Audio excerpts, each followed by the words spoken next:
Hey, what's up, buddy? Hi. Oh, your All right. mic is completely fine. Oh, is it? My bad. Oh, wait, no, I can Is hear you it now. any better now? Yep, wait, it was okay. Okay. I don't want it to be super bad, so if it's really bad, I could move to my computer. Okay, I'll let you know if it changes. Okay.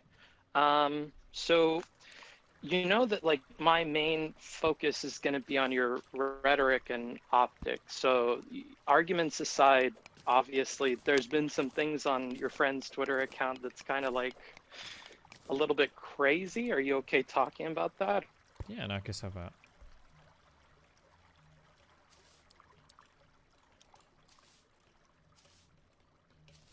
If you're talking right now, I can't hear you at all. Oh, no, I'm on push to talk. Is it working fine, or should I switch to the computer? I would say cautiously you should probably just switch to your computer, but All right, I'll be right back. Okay, yeah. Okay, can you hear me now okay? Yeah, what's up? All right.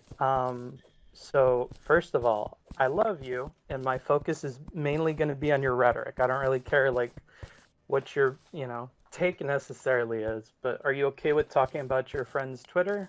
Yeah. Keep in mind that my response for a lot of these things is going to sound like a cop-out because I'm not necessarily focused on rhetoric, but yeah, go hit me up. Okay, well, that's interesting to start with. So if it's not rhetoric, then like, what are you aiming to accomplish with such like inflammatory tweets? Sometimes it's just fun to vent. Other times it's fun to bully people to bring them on because sometimes they want to come on and argue about it. Okay. And you don't think that's problematic at all? What do you mean by problematic? So I've spent a little bit more time on the platform and talked to more people, and I'm starting to get the sense that like Twitter is like a special place where people behave very differently. Particularly, yeah, for like talking to people or whatever, or to, make people upset. So I'm having to contend with the idea that people act completely differently on there. And that's a bit rough. But I mean, this is with people that like take you really seriously. Like I feel like Rem in particular is going to continue to take you seriously no matter what platform it's on. I think Rem will always read into things as he wants to read, and I don't take him very seriously at all, whether it's a voice conversation or not anymore. So I don't really care. Okay. Do you defend any of these tweets? Are you willing to talk about all of them, or are you just yeah, gonna give me say any tweet. Yeah, we'll go into it. Go for it. Yeah. Okay, so what about this found the lefty thing? Oh, the white dude in blackface or whatever? Yeah. That's a good ass meme. Yeah, I don't know. I like the way that people when I say lefties in this particular conversation, I think you're from the US, right? Yeah. Okay, when I say lefties in any of our particular conversations, I'm referring to like socialist types, not like Democrats or progressives.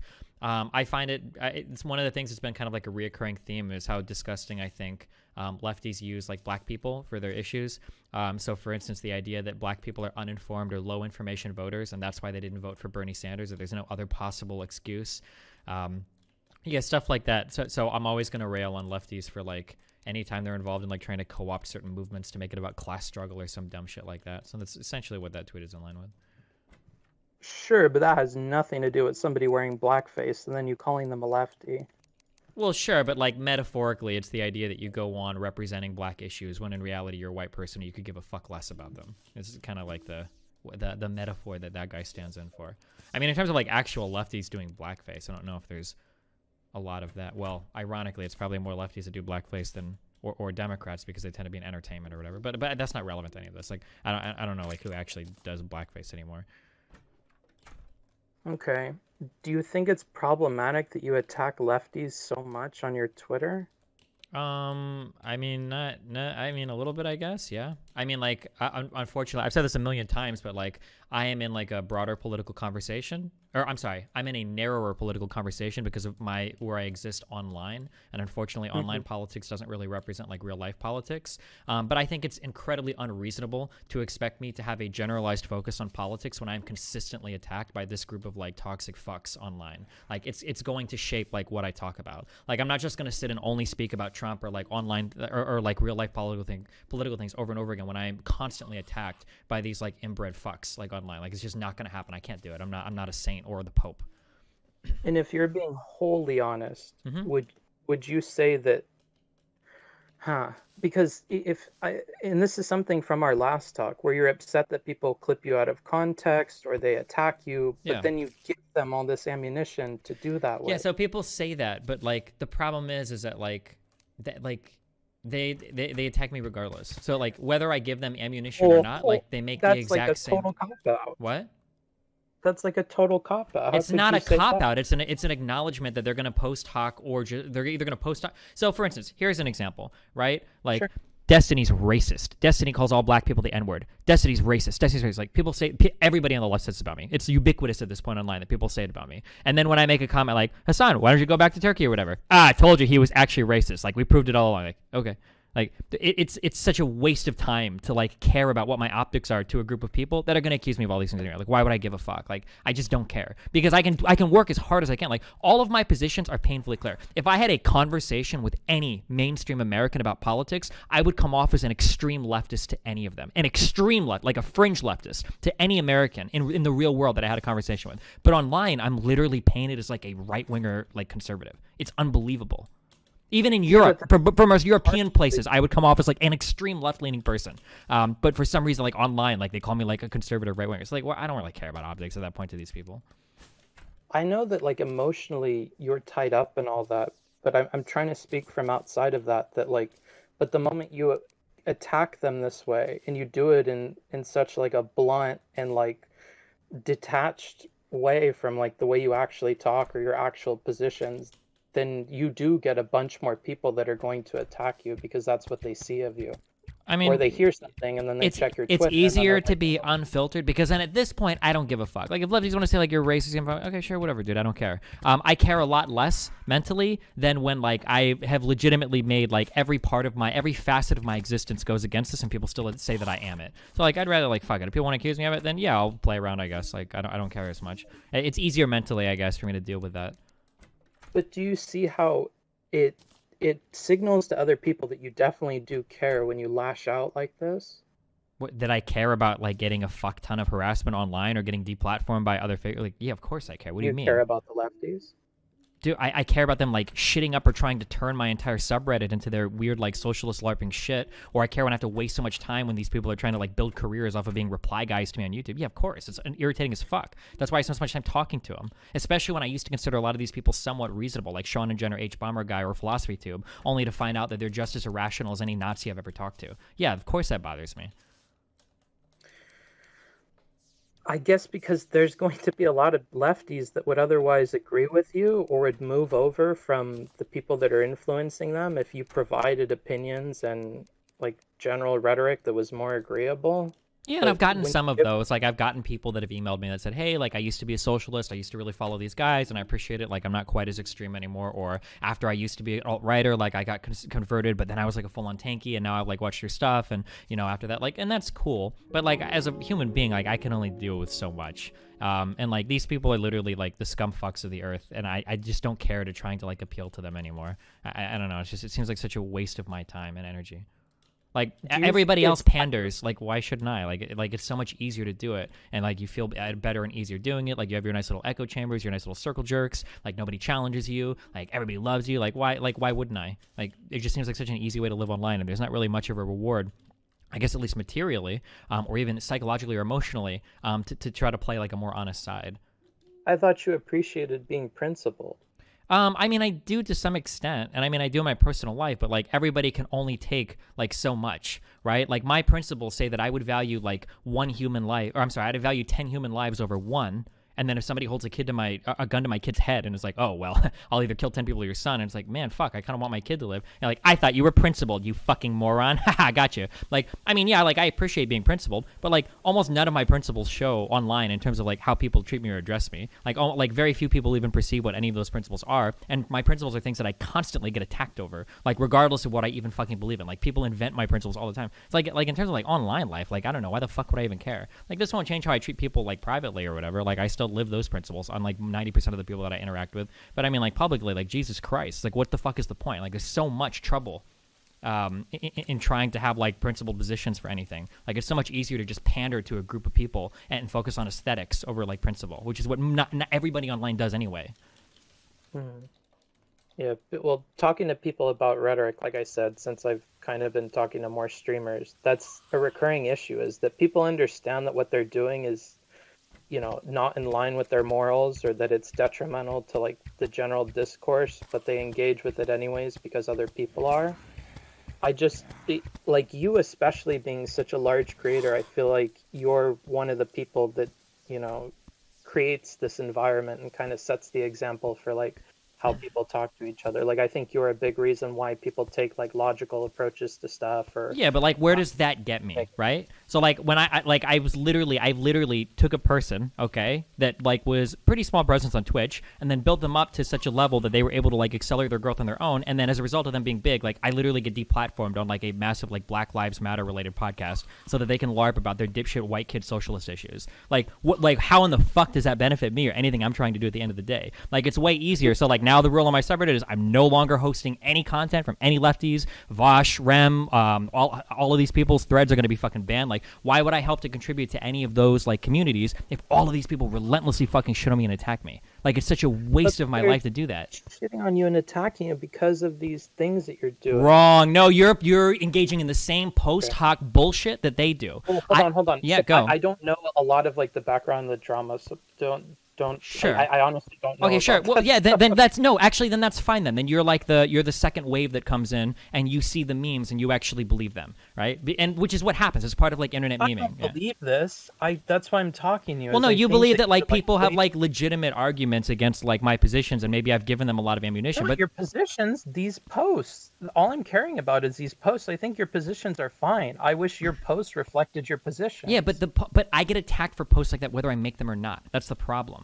Like, all of these communities right now that are attacking me because I told Hasan to go back to Turkey, which is a reference to an older stupid fucking thing he said about how Trump is going to deport him, so he definitely cares if he gets elected or not. So even if he is a Bernie or Buster, really dumb thing he said, right? But people are like, oh, well, you're xenophobic. All of these communities, all of these lefty communities consistently call me a gusano. They say that, like, I'm part of, like, the Cuban aristocracy, and just by virtue of, like, my ancestry. Like, I was part of some ruling, and none of them cared about that, right? And Hasan's community flipped that on the second. To all of them. If people did that to your audience, they would think poorly of you too. Except I police the fuck out of my audience. That's not true at all. I take so much responsibility for my audience, and I even get flack from my audience sometimes. I'm not saying you don't police them. Remember that I'm probably not going to reflect arguments that are like commonly levied against you by these people. So don't. No, I understand. I'm giving you like the general point of view. Like, for instance, like not every other, most of the other lefties that I engage with have a generally positive representation of my community. Hasan's not so much as of recently, but even after me and Hasan had a massive falling out, my community still overwhelmingly liked Hasan. My community overwhelmingly likes Vosh right now. My community overwhelmingly supports like most of these other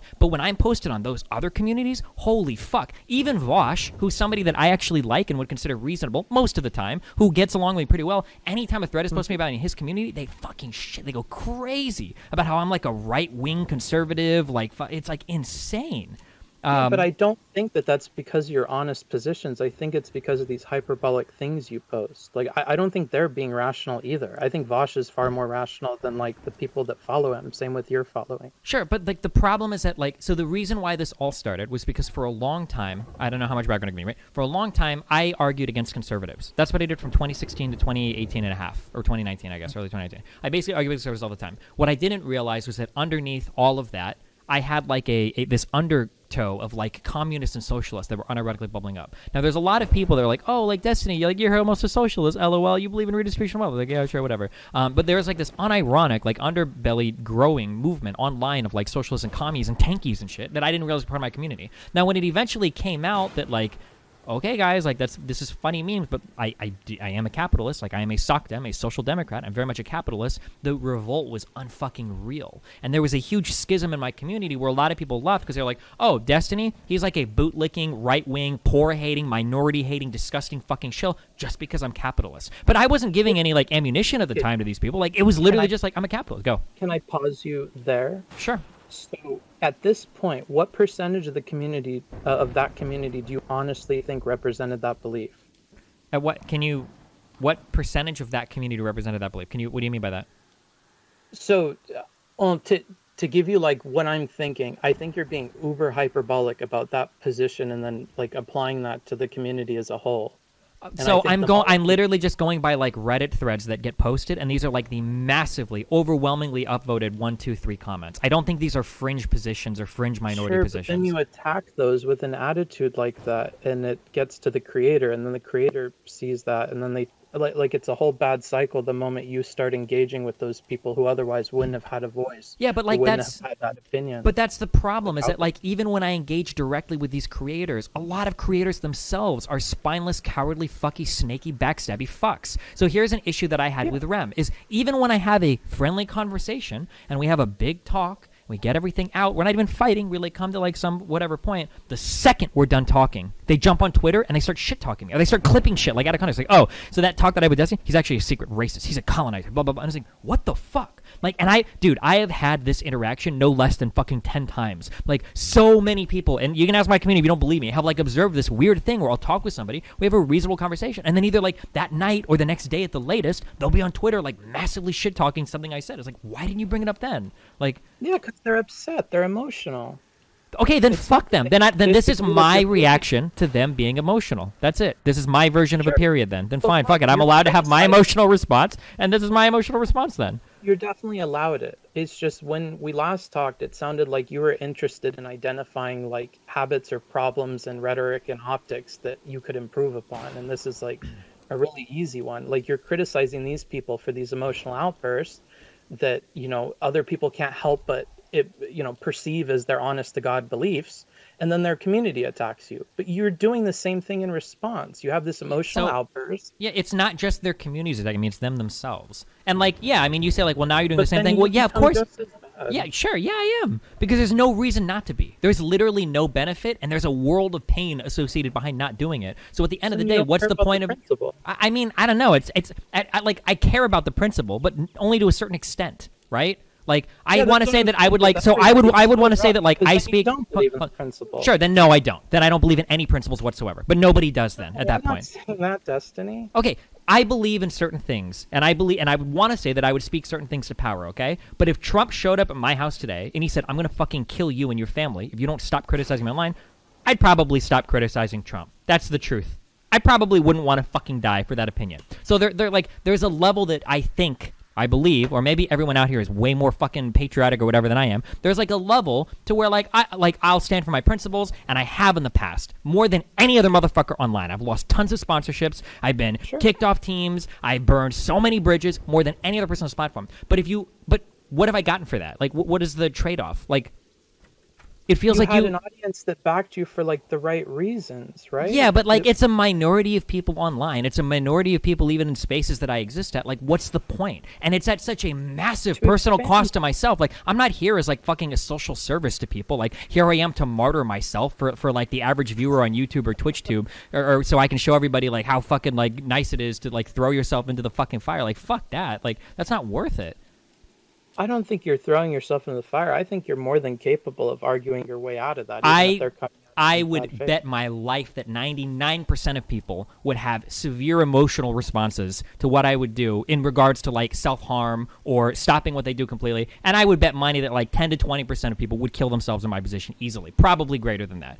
So I don't think that like, and I'm not saying this to attack you, but I don't think you understand what the extreme amount of like online shit does to the average content creator. I am the only person on this platform that has not had like an emotional breakdown that's led to like weeks-long vacations. Like every other Asmongold, Forsen, XQC, every single other Recfall, every single other large content creator, Lily Pichu, My Fedmeister, every single other person, Greek Godex has dealt with like massive problems related to this. I'm the only one that hasn't. So like, I think I deal with it better than most, but I don't think most people could. I don't think it's fair to expect me to deal with it as well.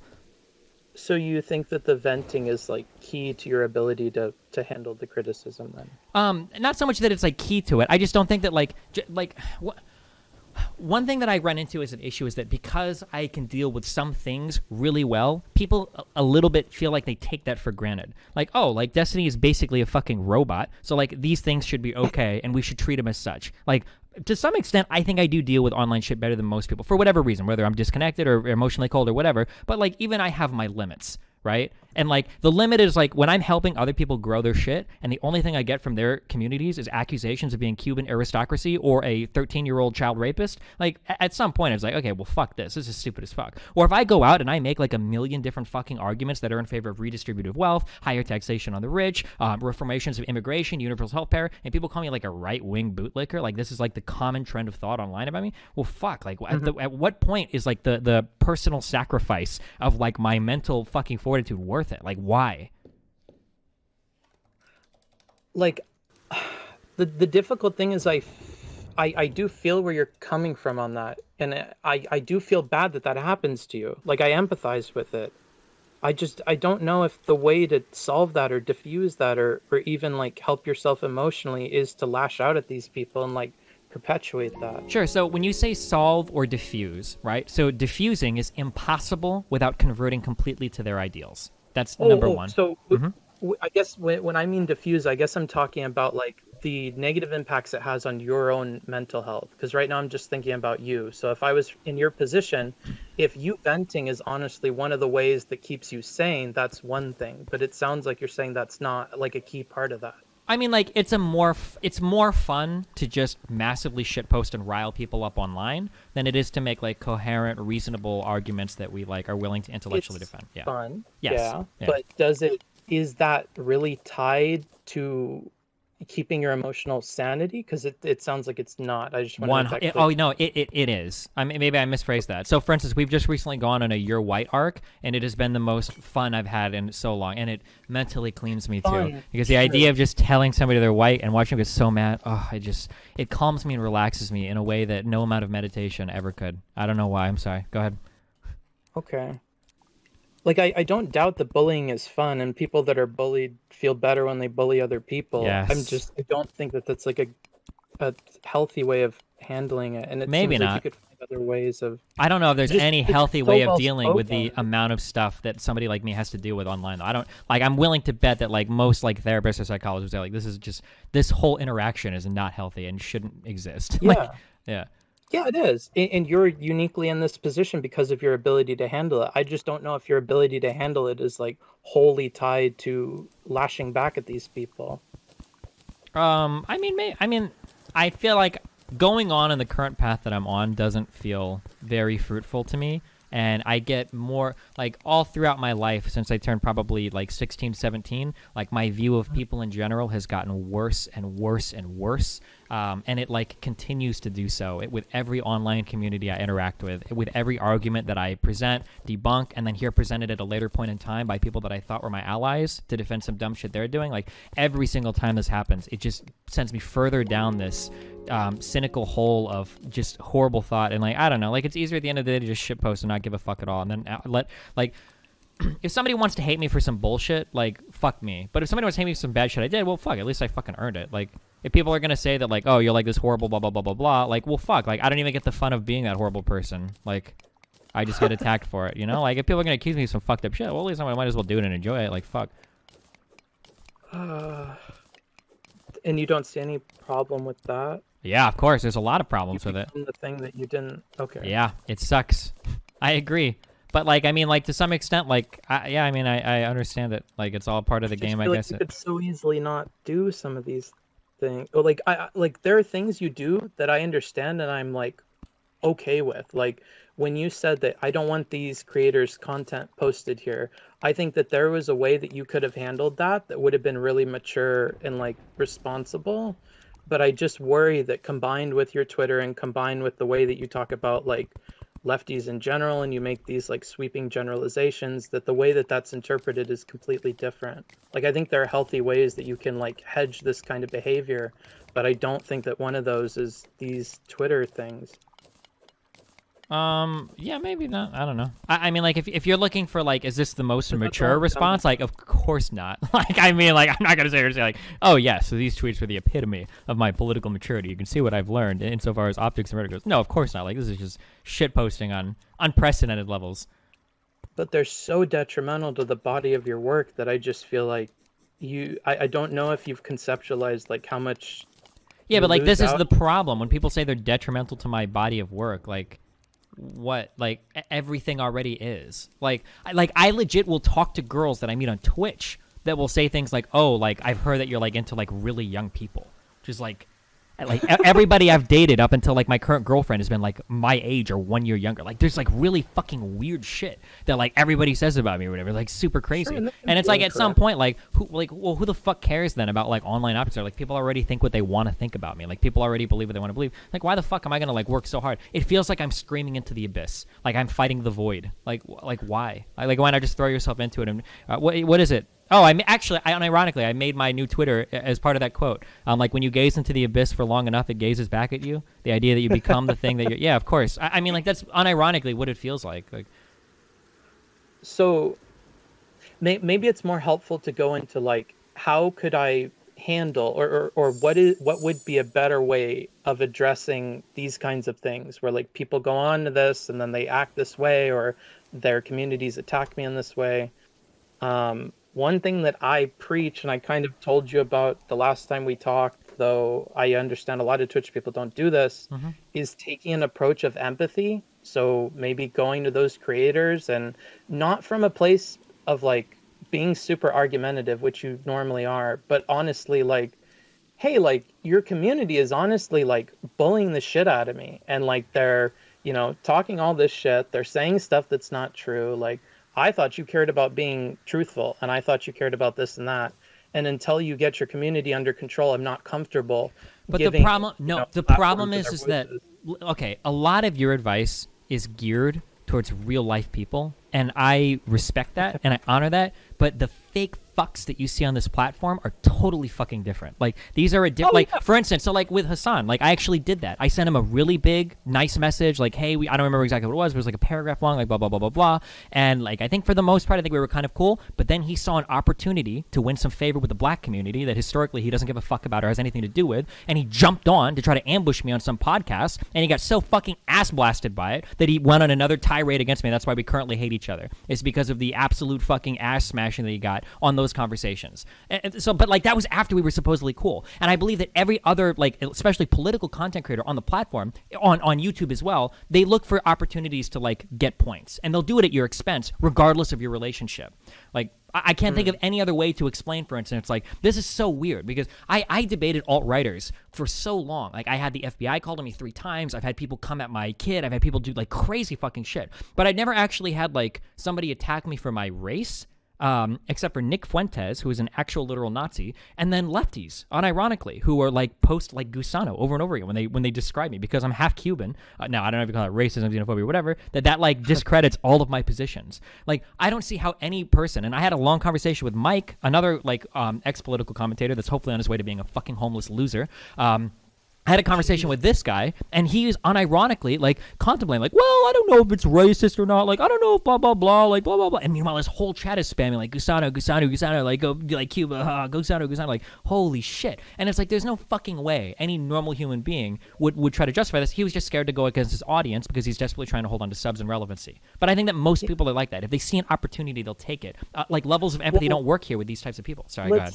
Let's take a step back for, like, 2 seconds. So we're saying that when they engage in these, like, fallacious attacks on you that are, like, clearly racist or clearly awful, and then they gain a bunch of followers for that, the way that I personally would conceptualize it is that those followers and those people are interested in that kind of content. They don't care about principles. They care about that kind of drama, that kind of, like, entertainment aspect of it. So if what you want to do is speak to the people that care about the other half of things, then I think you just have to continue to be consistent in that.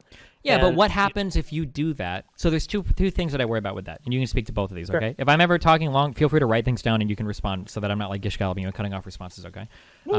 Yeah. So there's two big problems that I run into. Is one, I don't even know how much of my audience is like that. Like, I know for a fact, obviously, we both know this, that there's some percentage of my audience that only watches me because I own people in debates, and that's it. And they actually don't share any of my principles when it comes to fact-finding or research, and they literally are just parroting shit that I say without understanding it at all, which is exactly what I advocate against, right? I know there's a percentage of my audience. That percentage could be anywhere from 10% to 85%. I honestly don't know. But it's somewhere in there, and it's a huge range. And it wouldn't surprise me if it was closer to the 85% mark than the 10% mark. Number one, okay? That's the first problem. And then number two, wait, what was this in response to? I had two big things for this. Oh, shit.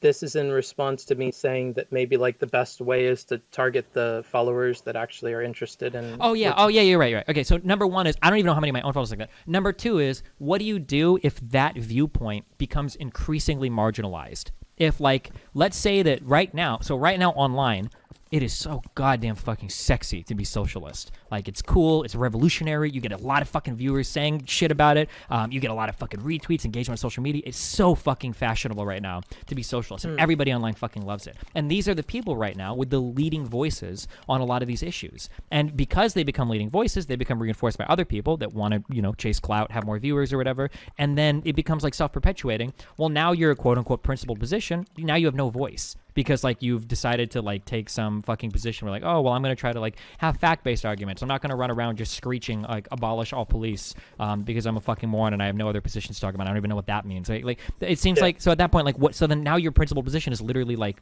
hurting your ability to get your message out, no? Or how do you deal with that? Go. Or yeah. Both points of that, yeah. So for point number one, how much of my audience is like that? You're saying in my heart of hearts, it's maybe closer to the 85 than it is the 10%. I would say for that, like, okay, let's put that aside for 2 seconds. That obviously there are people that are here to be entertained, and you know it's a site for entertainment. So that's kind of, you know, it's going to be what it's going to be. I think that a lot like how, you know, plenty of people like wine, but not a lot of people have like the taste set up for it. I think one thing that you can do is be the person that shows them like better ways of engaging or like entertaining ways of still like remaining principally consistent.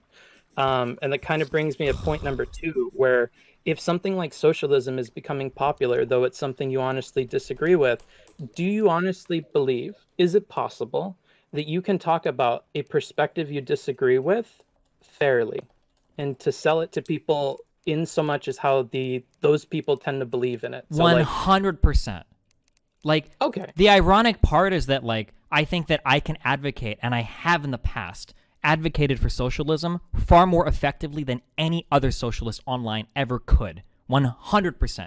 There were so many times in the past where I was on a podcast where other large streamers would give some dumb fuck, completely disconnected take regarding socialism because they don't understand it and they don't know how to make it acceptable to other people, and I would have to like reinterpret it to a way that like a normal person can understand. I think I do that very well, and I think I can do that very well for almost every viewpoint that I disagree with, whether it's alt-right, racial-based ideologies with ethno-states, or whether it's far-left, abolish all capital socialists. I think I can do that 100%, yeah.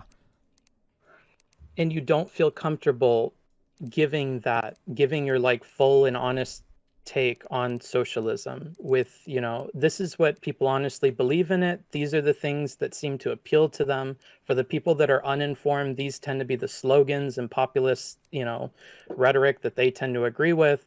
But ultimately, here's where I stand on this, and I don't agree with it because of this, but I would agree that these certain principles could work out. I think ways that they could improve moving forward is to do this. Yeah, I've done all of this. Yeah, there's like been so many times where I've given examples of like, if you really wanted like, you know, socialism or co-ops or whatever, like why don't we implement like this policy or this policy? I do this at the end of every conversation I have with a socialist, where it's like, listen, if you really cared about this, why wouldn't you try to you know, like why wouldn't you try to push legislation for banks that make it more favorable to give loans to co-ops or whatever? Why wouldn't you create more competitive environments? I can do this all day, and it's even fun to do it to some extent. Why that doesn't make up the bulk of your criticism of these people, because nobody engages with that. White people. Because nobody engages with that. Nobody likes that. Nobody cares about that. And I still get attacked for being a capitalist bootlicker at the end of the day anyway. Like, nothing matters. Like, I've done everything you're suggesting so much. Like, well, yeah, but I think that, like, But you don't People, accomplish turkey, anything by GLBO, changing your strat to GLBO. the other thing, though. You just make more people upset and you get more targeted harassment at you. I think that you could be just as inflammatory as you're being now, but ground everything in like honest to God criticisms of what's going on with the other people, not obfuscate it so much that you're like retweeting blackface and saying, haha, lefties. Yeah, but the problem is like twofold. The problem is that one, people just fucking ignore me because they'll just focus on whatever the fuck they want to anyways. And then two, like the content creators I actually talk to will just walk away ignoring every fucking thing I said and then just go back to whatever afterwards anyway. So here's a phenomenon that's happened a ton of times. I don't think they do ignore you. Can I step in and say Yeah, that? go. You say this a lot. I don't think that's the They truth. absolutely do. I've had so No, many because conversations. Okay. I've had go ahead. so many conversations where I bring somebody on and I know their view. They're pulling a Chat, little don't Mott and Bailey woof. on me. They won't be as extreme as they really are, but I'll bring them on. I'll have a conversation, and I'll be like, "Hey, listen, like, don't you think that, like, maybe talking about like how we need a violent revolution, when black people are the minority and you're white, or maybe these things are like not the best way to approach this. Maybe we should be more incremental. Maybe we should talk about that." And they'll be like, "Yeah, those are good points, Destiny. I agree." Now, meanwhile, their entire chat is spamming that I'm a racist, right-wing edgelord fuck who hates black people, and that's why I'm an incrementalist. They'll be really nice to me. Their audience and their chat will fucking hate everything I say and shit talk me relentlessly, talk about how I abandoned my fucking kid to go fuck preteens in fucking California, whatever, that's cool. But the person I'm talking to will be chill with me, and then the second I'm fucking done, they're on Twitter that night. "Tonight is the violent revolution, my brothers. Like, let's go. Like, but not too late because I got to be back to the burbs at 11. Like, literally, like that same fucking night, they'll be out tweeting their crazy revolutionary shit right after a conversation where they agreed with every single thing I said. Like, Yeah, I see that. I agree that happens. so why, like, this is such an intellectual and emotional and psychological toll that I take. Like, when I watch this happen, I'm like, holy fucking shit. I think it's more so the last two. I really think it's emotional and psychological. But it's intellectual as well because it hurts. So, like, for instance, there are people on this. So, Lumi is somebody that I like a lot on this platform. I respect them. I think they're a cool person. I have no personal problems with them. They're probably going to see a clip of this and think that I fucking hate them or whatever. I don't give a fuck at this point, okay? I don't hate them at all. But, like, this person, have you heard of the whole insult Karen that's come up recently? This has been like one of my tipping points. Yeah. Right? Okay. Karen it's a pretty misogynistic way to attack women, middle-aged women. More or less, that's kind of like how it works. All the like Karen starter packs, all the women that get posted as Karens, like it's basically kind of, it's a pretty kind of fucking weird in terms of like attacking a woman, calling her a Karen because women are entitled bitches. That's essentially what the meme is. Now, people, when I've gotten into arguments with this, like, I don't really know if it's like, now, like, people use it. I'm not going to sit here and say, like, that's the same as the N-word or whatever. But, like, probably not, like, the best in terms of, like, going that way. But when it's okay, because Karen are generally white, and then when I start arguing with these people, dude, these people wheel out shit arguments to defend slurs that are, like, at rapid fire that I used to use to defend saying the word fag in the past. Like, these people will say, like, oh, one, well, we can reclaim it, right? Well, maybe Karen did mean that originally, but actually what Karen could mean is, like, a second thing. We can reclaim it. Like, no, people made the same argument for the F word. People made the same argument for the N word. Like, why are you using this argument for Karen when we literally, everybody knows what Karen means, right? Or people will say things like, that's not really what Karen means. Maybe, like, a lot of people use it that way, but, like, Karen could refer to anybody. And it reminds me of, Louis C.K. has a skit where he says anybody can be an F word. Chris Rock had a skit where he says, like, well, anybody can be an N word. And it's like, we never accepted these arguments for slurs in the past. Why are we using them now to defend Karen? It's almost like there's no actual argument, no actual principled position behind anything. It's literally just all aesthetics. That's what it feels like to me. This was, like, a big tipping point for me recently, and it's where the "you're white" thing came from. Because, like, but then you jumped on their team and behaved that way after criticizing them so heavily for doing it, and then because of that, you lost all credibility in your arguments against those people because then they point to that stuff. But I already have no credibility. Like, all these people think that I'm literally racist anyway. Like, so, like, every argument that I make. Actually believe that. What? I don't think they actually believe that at all. Really? No. Okay, maybe then I might be too lost in my own world then, and I do think that people believe that, but I would be shocked if there weren't a large amount of people online that genuinely think that I'm like a racist, horrible person. Like, this might be helpful to bring up. So remember when we were talking about the Hasan thing, and he basically, super in passing, nobody would pick it up, nobody would think it's worthy of the way that you responded. But he made fun of you for being a gamer, or Yeah. he said you're using all these gamer examples because Mhm. he knew that would trigger you while not having the audience pick up on it. I don't think he Right? was conscious of that. He's not smart enough to be conscious of all of that. I think he was just reaching because You making. say that. No, I'm 100% positive of it. He doesn't People have. in general As are somebody not that much knows him better like than decently flat well, I Earth. know that he doesn't have the wherewithal to do that.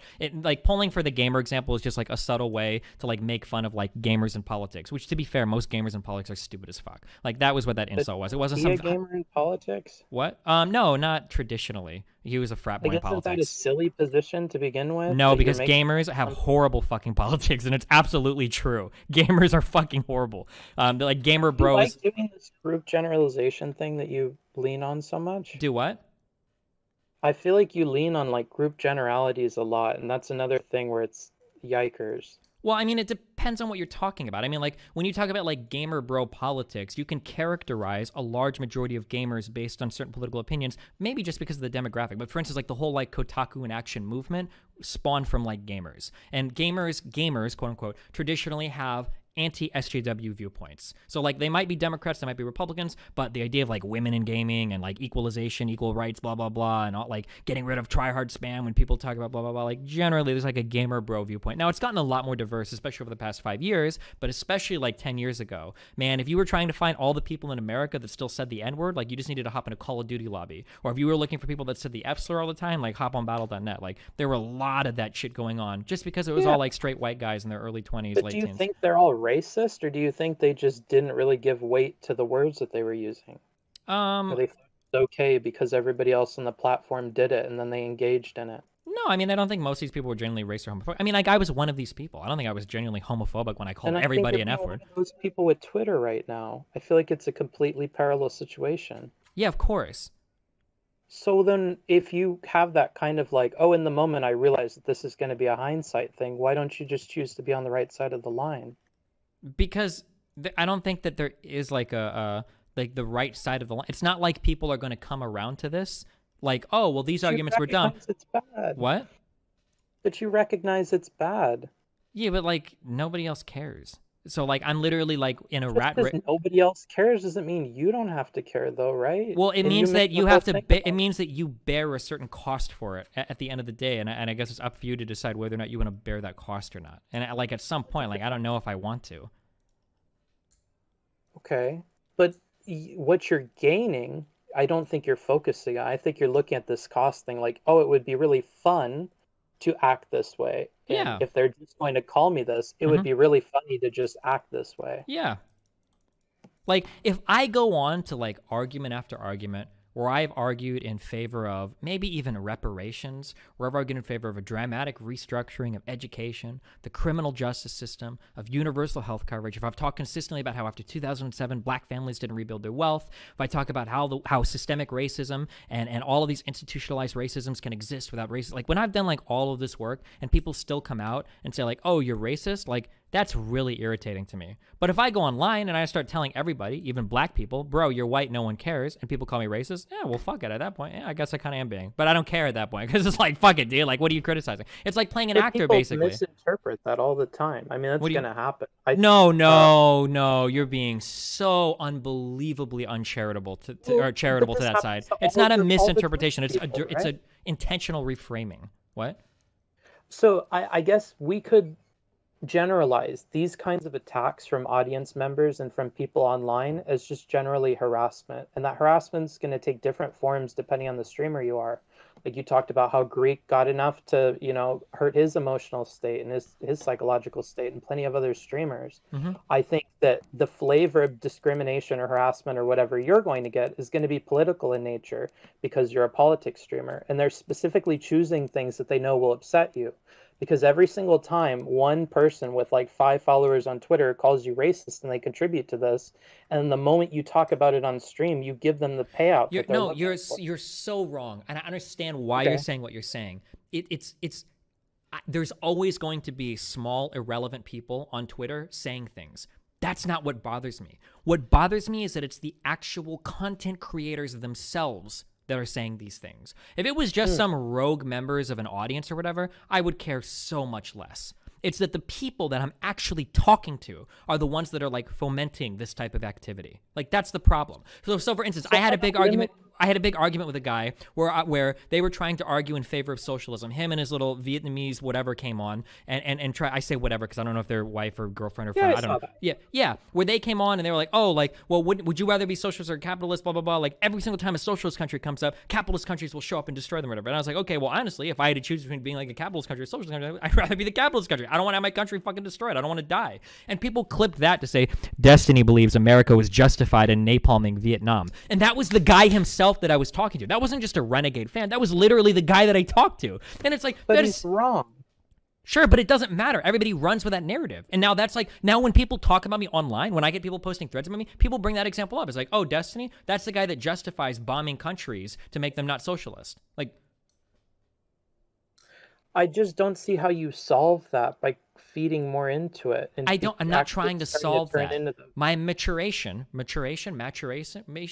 maturity or whatever, the opinion I've matured to is that these problems are unsolvable, and trying to solve them is like screaming into the void. So rather than trying to be proactive about people that are intentionally spreading misinformation to me, not 5 follower Twitter accounts, but actual content creators I talk to, I might as well just play into it. And it's more fun for me. It's more fun for my audience to shitpost it. I don't have to give as much a fuck about it. If you want to call me racist because I call a bunch of black people white, oh, fuck it. Maybe you're right. I don't care. Like, it's so much easier to just let it all roll off my back and not give a fuck. Because...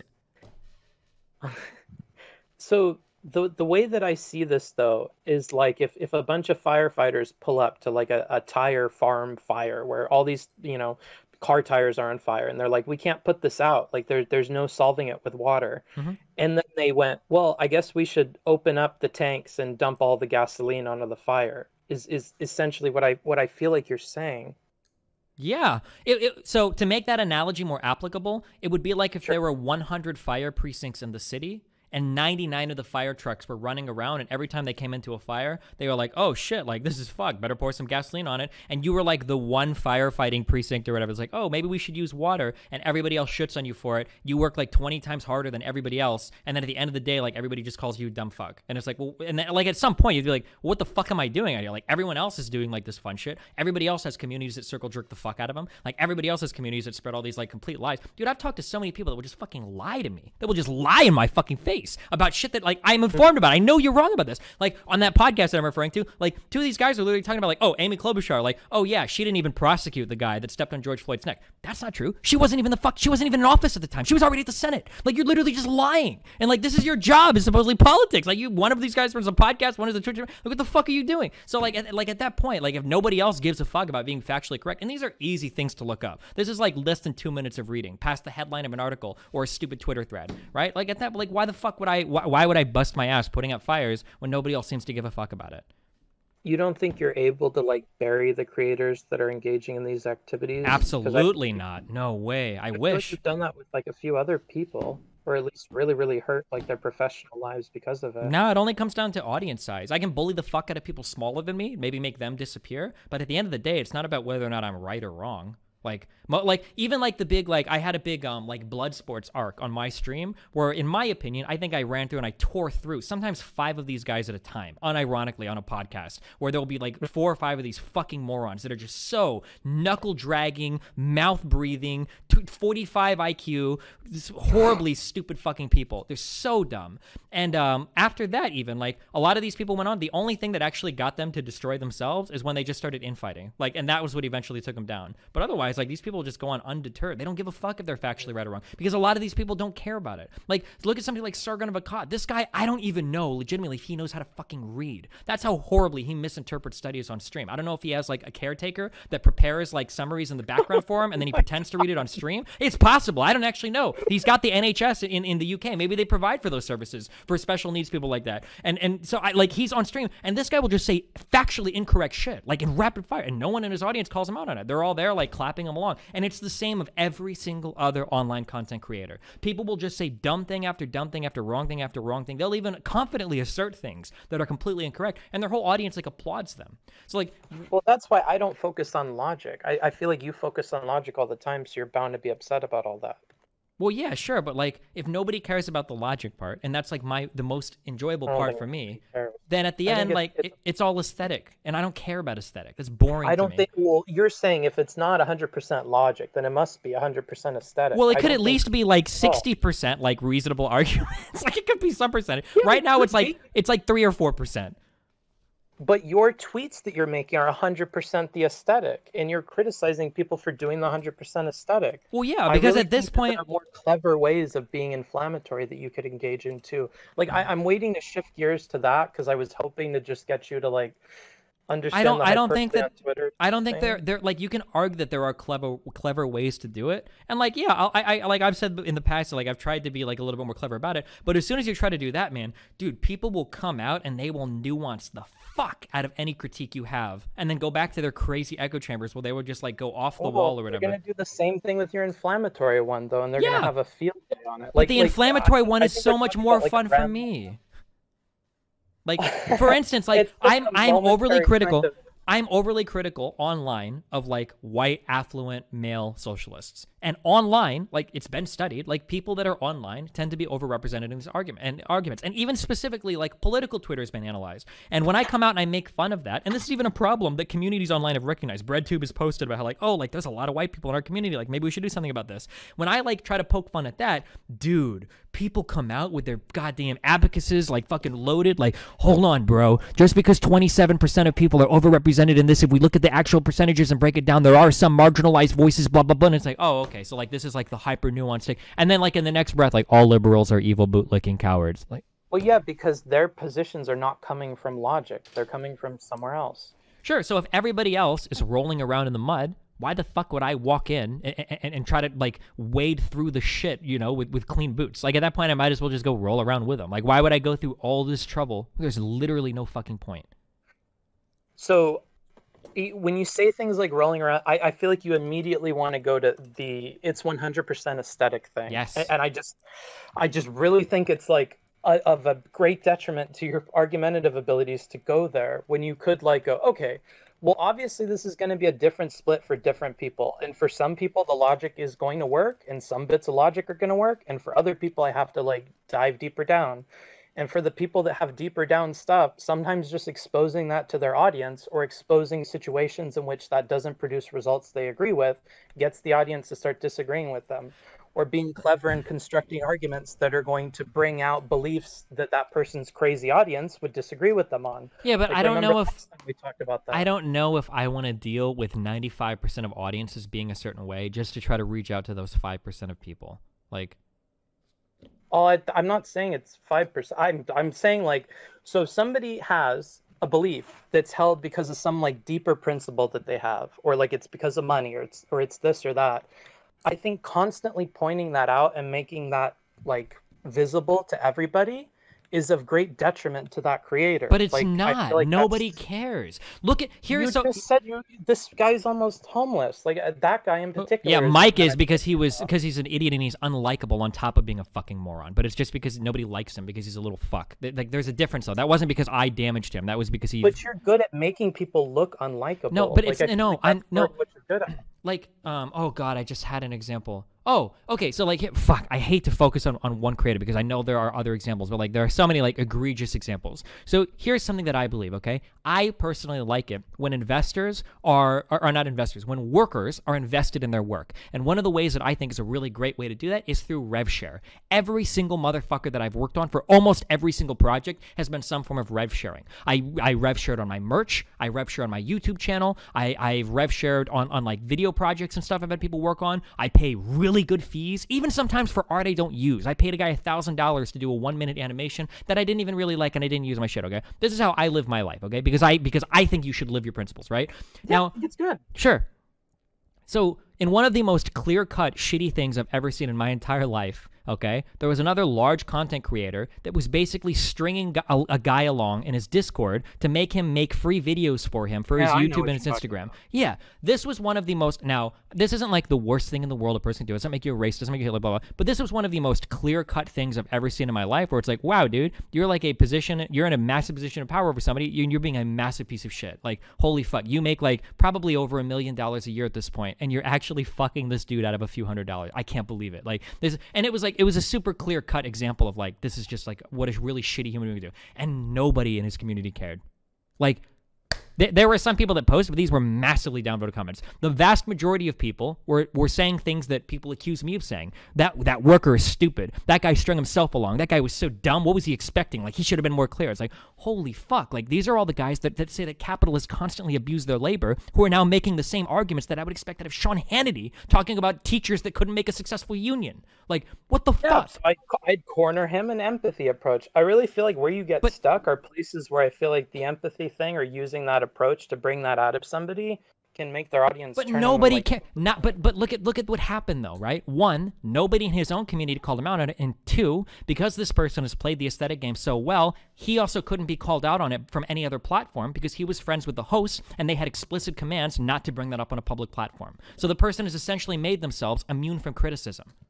So yeah, and when you brought that up, it made them look really shitty. I couldn't bring it up on that. I could talk to my own little people about it, but in the broader circle of things, like, the person is fine. They're relatively untouched. Nobody brings this up. Nobody cares about it. Like, nobody brings this up like I'm a pedophile or a molester or a racist, evil, like, capitalist bootlicker that hates workers and hates poor people and hates Vietnamese people.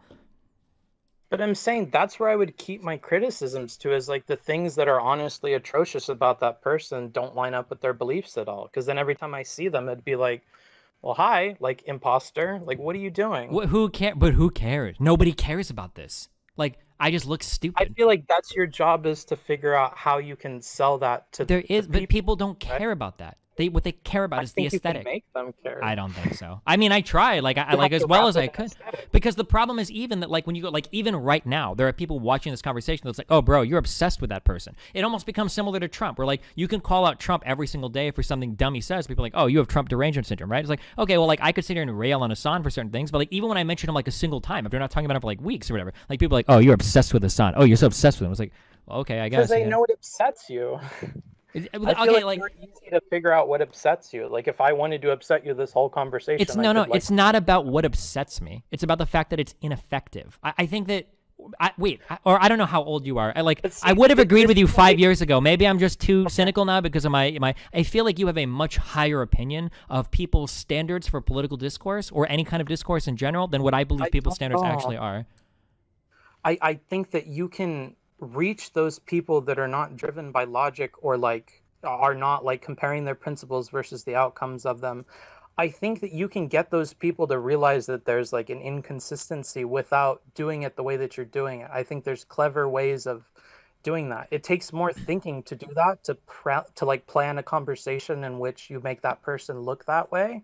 But I think that that's just like the direction you should head into, and you should take all this energy and like put it into that rather than like silly tweets and stuff that I don't feel like accomplish what you want to do at all. I guess, but like, at the end of the day, that's like a borderline martyrdom position, and it's like, it's such a toll to do it, and it's so, I don't want to say thankless, because like I make a lot of money doing this, which I'm grateful for, of course, but like at the end of the day, like to be hated in every single fucking internet community, to have like one day lefties posting that you're a capitalist shill bootlicker, and then the next day conservatives posting that you're literally a communist socialist fuck, like it's like it like at some point it's like, what the fuck am I doing? Why am I wasting my fucking time on this shit? I don't even know if my own fucking fans are following me because of facts and logic rather than just because they're happy to see me dunk on some rando online. Like what? Like there's so much work involved in something that seems to not really be cared about that much online, and like I can do the aesthetic part really well, maybe even better than the argumentative part. That's why people followed me in the beginning, is because I made fun of people really well. Like it all boils down to that. Originally, that's why people follow me, is I'm really funny when I make fun of people. Like maybe I should just go back to that and just do that, and that's funny. Maybe I can sneak in a couple good arguments every now and then, but like trying to stick on like the reality-based side of shit, like what the fuck is the point? It's like such a losing battle, and it has such a mental toll. Like what? The charm is the balance between those two things. Yeah, but like right now, I don't know. Maybe I just disagree. Well, like we can look at like Hitchcliff or whatever, like some of these other like asshole-ish logic people, and I think that that is the appeal of them as they walk this line, that there's this balance of like, at the end the principles are there, but the way that it's being portrayed to people is easily digestible and funny and rude and whatever. I just don't. I think you dip too much off of the balance of keeping the principles in place when you do tweets and stuff like this. And I think that you could just as easily like do a little bit of restraint, but still lean that direction if you want to. But I think you can accomplish both. I think you can remain principled while also like having super inflammatory criticisms of other people that kind of crank up as you feel is appropriate. I just think that you've hit like 95 or 100% towards one direction, and you only have 5 to like 2% the other way. And I'm advocating for is like a move closer to the balance you were at, in my opinion, before. Yeah, but like that balance was wholly ineffective. Like, and is I don't. You had a big following. Yeah, but like, look at how fast when somebody comes on and only plays the aesthetic side, that guy grew his audience like 10 times. And now can deplatform me off of a larger platform. So like, holy shit! Like, I could just do like what I did yesterday. Like yesterday, I tried like, oh, let's just watch YouTube videos a day and let's see what we can do. And I could put like 8,000 viewers doing it. Like, maybe I should just go the aesthetic route, make fun of these motherfuckers, watch a bunch of fucking YouTube videos all day, grow my audience up to some size, and then I'll just play like I'll play the aesthetics game and I'll just make fun of everybody, call them retarded or whatever horrible shit or white or whatever, and then just play that game. Because at the end of the day, it seems like people appreciate that more than any other thing. I feel like we're kind of like looping in circles. Go for it. Well, because what I'm advocating for is balance, and you're interested in going wholly one direction or the other direction. What I'm saying is like these other creators that have managed to get these people to their side, yeah, they've tipped more towards aesthetics, but they still remain balanced in their principles versus I wholly disagree. I don't think they're balanced in any principles. They don't live their principles. They even have excuses to shield themselves. They don't have to live the. I'm saying that they've lowered the percent of principle that's in their thing, but there's still a balance between that and the aesthetic. I don't think so. I think they go full aesthetic. I don't think there's hardly any principled arguments at all. Who is full aesthetic? Hasan is not full aesthetic, so if you're saying 100% he is. 100%. 100%. Dude, if you try to get this guy to explain anything beyond what he's read in a Twitter headline, he'll fucking fall apart. Yeah, but that doesn't mean that his messaging is not... His messaging is aesthetic based. There's no rational arguments behind anything. It's all just aesthetic. Yeah, there are. What? Like what? Well, he's still appealing to like foundational ideas of socialism and other stuff. I don't even, honest to God, I don't even think he knows what socialism is. I think his conception of it is like slightly better than a conservative's. There's a reason why every single time we were on a podcast together, I had to explain every single thing he was trying to talk about, right? If he didn't learn this in a frat house 4 years ago, he doesn't know fuck all about it now. Like, it's painfully obvious whenever you listen to him talk about anything related to it. You have to talk at his level, for sure. Yeah, but his level is like 8th grade before socialism is even introduced. So to say that somebody's... Everybody will see that. But they don't. More people like it because aesthetics are sexy.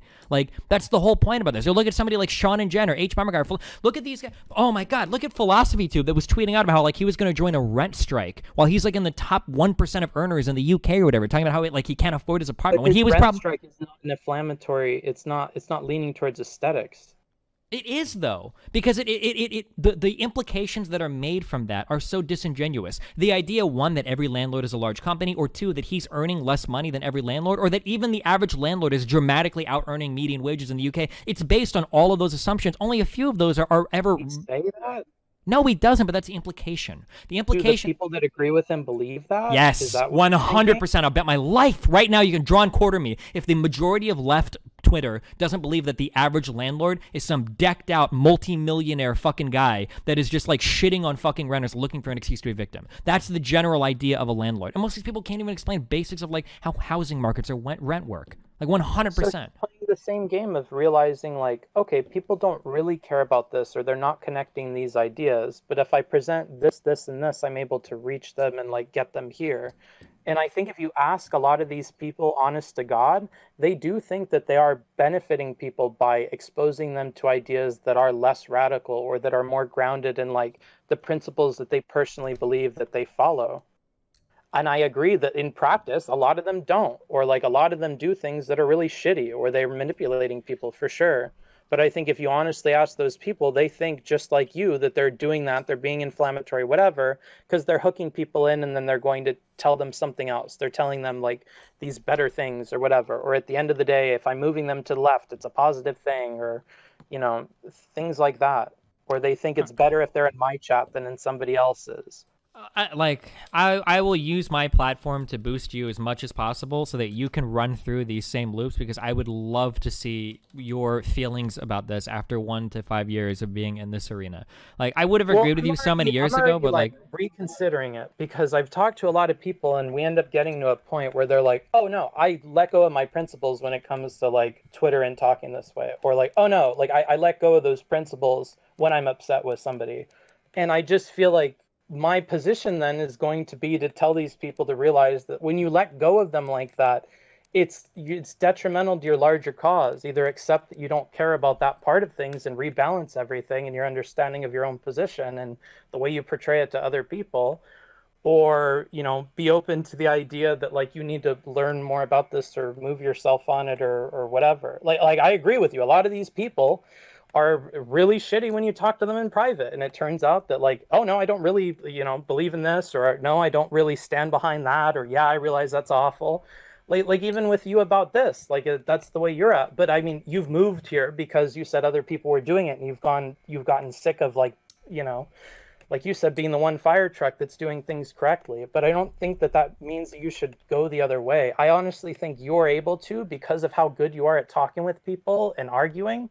You could move the whole general discussion over. Like, I think that you I don't could, think like... so, though. I think that like what will happen in the future is I think that I'm going to become more. I think I've survived for like 2 really important reasons. Okay, one is because I do think I'm really good at what I do in terms of like doing fact-based research and making like good arguments, especially in real time. I think I excel at that. But 2, I think a large part is just because I was here first. I was the first person doing this online. I built this space on my own with no help from Twitch or any other large content creator, and I think that gave me a big advantage early on. But it wouldn't surprise me if in like 5 to 10 years, like I got crowded out of this space by other people that were far more focused on aesthetics. That wouldn't surprise me at all. If like in the future, like I'm like the 10th or 15th most popular political streamer on Twitch, and like the top 5 or 10 guys are all people that are just like wearing fucking communist hats, and then there are a few fucking Nazis or whatever, wherever Twitch's policy is in the future, and that'll be like the predominant like political voices, because that type of stuff is way more sexy, it's way more cool, feels hipper, like it's easier to understand, like you can rally with your dumb fuck sayings. Like I see like that direction of things happening in the future, like 100%. So why don't you use those surface level arguments to drive people to conclusions that you feel are okay? I have. That's what I've done up until now, more or less. Like, but like I found out there have been so many different times in my life where I found out where even like I thought I was doing that, and in reality, like I'm actually just a useful idiot for people that sort of kind of believed in my conclusion but didn't actually follow my thought process at all. And I can't even distinguish who those people are. But Hasan and everybody else are just useless idiots too, for people that already want to believe what they want to believe. This segment of the audience that you're talking about that just moves around based on the aesthetic. Yeah, but there's a difference between being a useful idiot when you're trying not to be and just embracing it and living it. Embracing it and living it is so fun. It's so easy on the mind, circle jerky communities, no real work involved, tell other people to read when you don't. Like, that's so much fun and so easy and so cool to do. Like, to be a useful idiot when you don't want to be a useful idiot, it's a way different thing. Like, it's 2 very, very different things. It's like saying, like, everybody's out there having sex or whatever. Like, it shouldn't be a big problem if you have sex with somebody you don't want to, right? Like, well, if that guy is consenting to it, right, there's a huge difference between that and rape, right? Like, if somebody wants to be a useful idiot, that's way more fun than somebody being a useful idiot if they don't want to be, right? These are 2 totally different things, right? I guess the way I view it is like the people were into that relationship for very different reasons. Like one person's like meh on doing something and the other person's like super down to do it and they're very happy for it. But I don't think that like having that where like the 2 people are in different wavelengths of like why they're in the situation, I don't think that that's like a bad thing. What do you mean?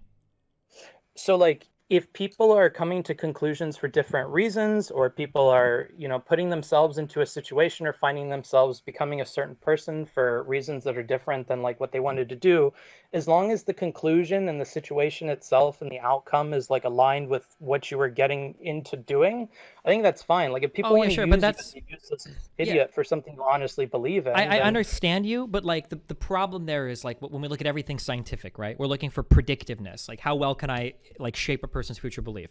The problem is that when you're the guy that thinks you're making the waves, but you're actually only the guy riding the wave, as soon as you try to go in a different direction, you're going to be thrown into the ocean, right? This is the problem. So I can give you two really good examples of this, okay? I personally, for whatever reason, okay, when I talk about myself, I think I'm really exceptional in some ways. I mean, like an exception to the rule, not like really great. So I'm not trying to like jerk myself up, but I genuinely believe that I have views that don't align with a lot of mainstream people. One of those views is that I'm not like a group person at all. I don't care if everybody around me is fucking black or Asian or speaks a different language or plays whatever. I don't care. Like these things just genuinely don't bother me. I don't think that most people are like this, but for me, it's true. And for whatever reason, I don't know why I don't care. Maybe I had abandonment issues as a kid or whatever the fuck. A long time ago, stop me if I've told you this specific example before you can. I used to make arguments where it was like, hey, listen, okay, minorities complain all the time about main characters not looking like them in video games. This is a stupid argument. It shouldn't matter what people look like in a video game or a movie. You should be able to relate to them because we're all humans. It's stupid that you need them to look like you. I made this argument for a long time in my early gamer bro days, and I had a lot of people that were following me on that quote-unquote logic. Like, I was a super big gamer bro. I made really good gamer bro arguments back in the day because I thought they were relatively reasonable, and people follow me for it. And when I started to see this game came out, it was like a FIFA game that came out, and the main character was Hispanic. And people were so fucking mad. White people lost their minds. Like, how am I supposed to relate to this Hispanic kid in this video game? Like, this is fucked up, blah, blah, blah, blah, blah. And then, like, these huge gaming communities. I think I had one of, like, the highest posts on Kotaku in Action of, like, all time because fucking Gamer Bros loved me and my fucking Gamer Bro arguments. When I saw that whole community shift to being pissed off that there were, like, Hispanic main characters, well, my argument the whole time was I don't care what the main characters look like. Now, they all happen to be white at the time, which seems like it would benefit me, but really, if they were Asian or trans fucking women or non-binary space aliens, whatever the fuck, I really don't care. That's cool. I'm chill with it. But a lot of the other people weren't. But I became like a useful idiot. But I wasn't able to like persuade people out of that. It was just as soon as the tide changed, I was cast aside into the ocean, and they all went their own way. And I was like, oh fuck. And the same thing has happened recently with me with a whole bunch of communists and socialists in my community. Well, I didn't realize it, but I was riding a wave of people that were following me because they were becoming socialists and communists, and I was attacking capitalism in a lot of valid ways. But then when I try to redirect, I was like, hey guys, I mean, like, capitalism is still really important and really powerful. Whoosh, like everybody went the other way. It's like, whoa, you're crazy. And I was like, oh fuck. Well, I was just a useful idiot for those arguments as well, I guess. Like, at the end of the day, it seems more like you're riding waves of popular current rather than actually directing the flow of the water. And like that's not a good feeling, I guess. Okay. Okay. Can I think about that for like 2 seconds? Yeah, no problem. I talked a lot. Go for it.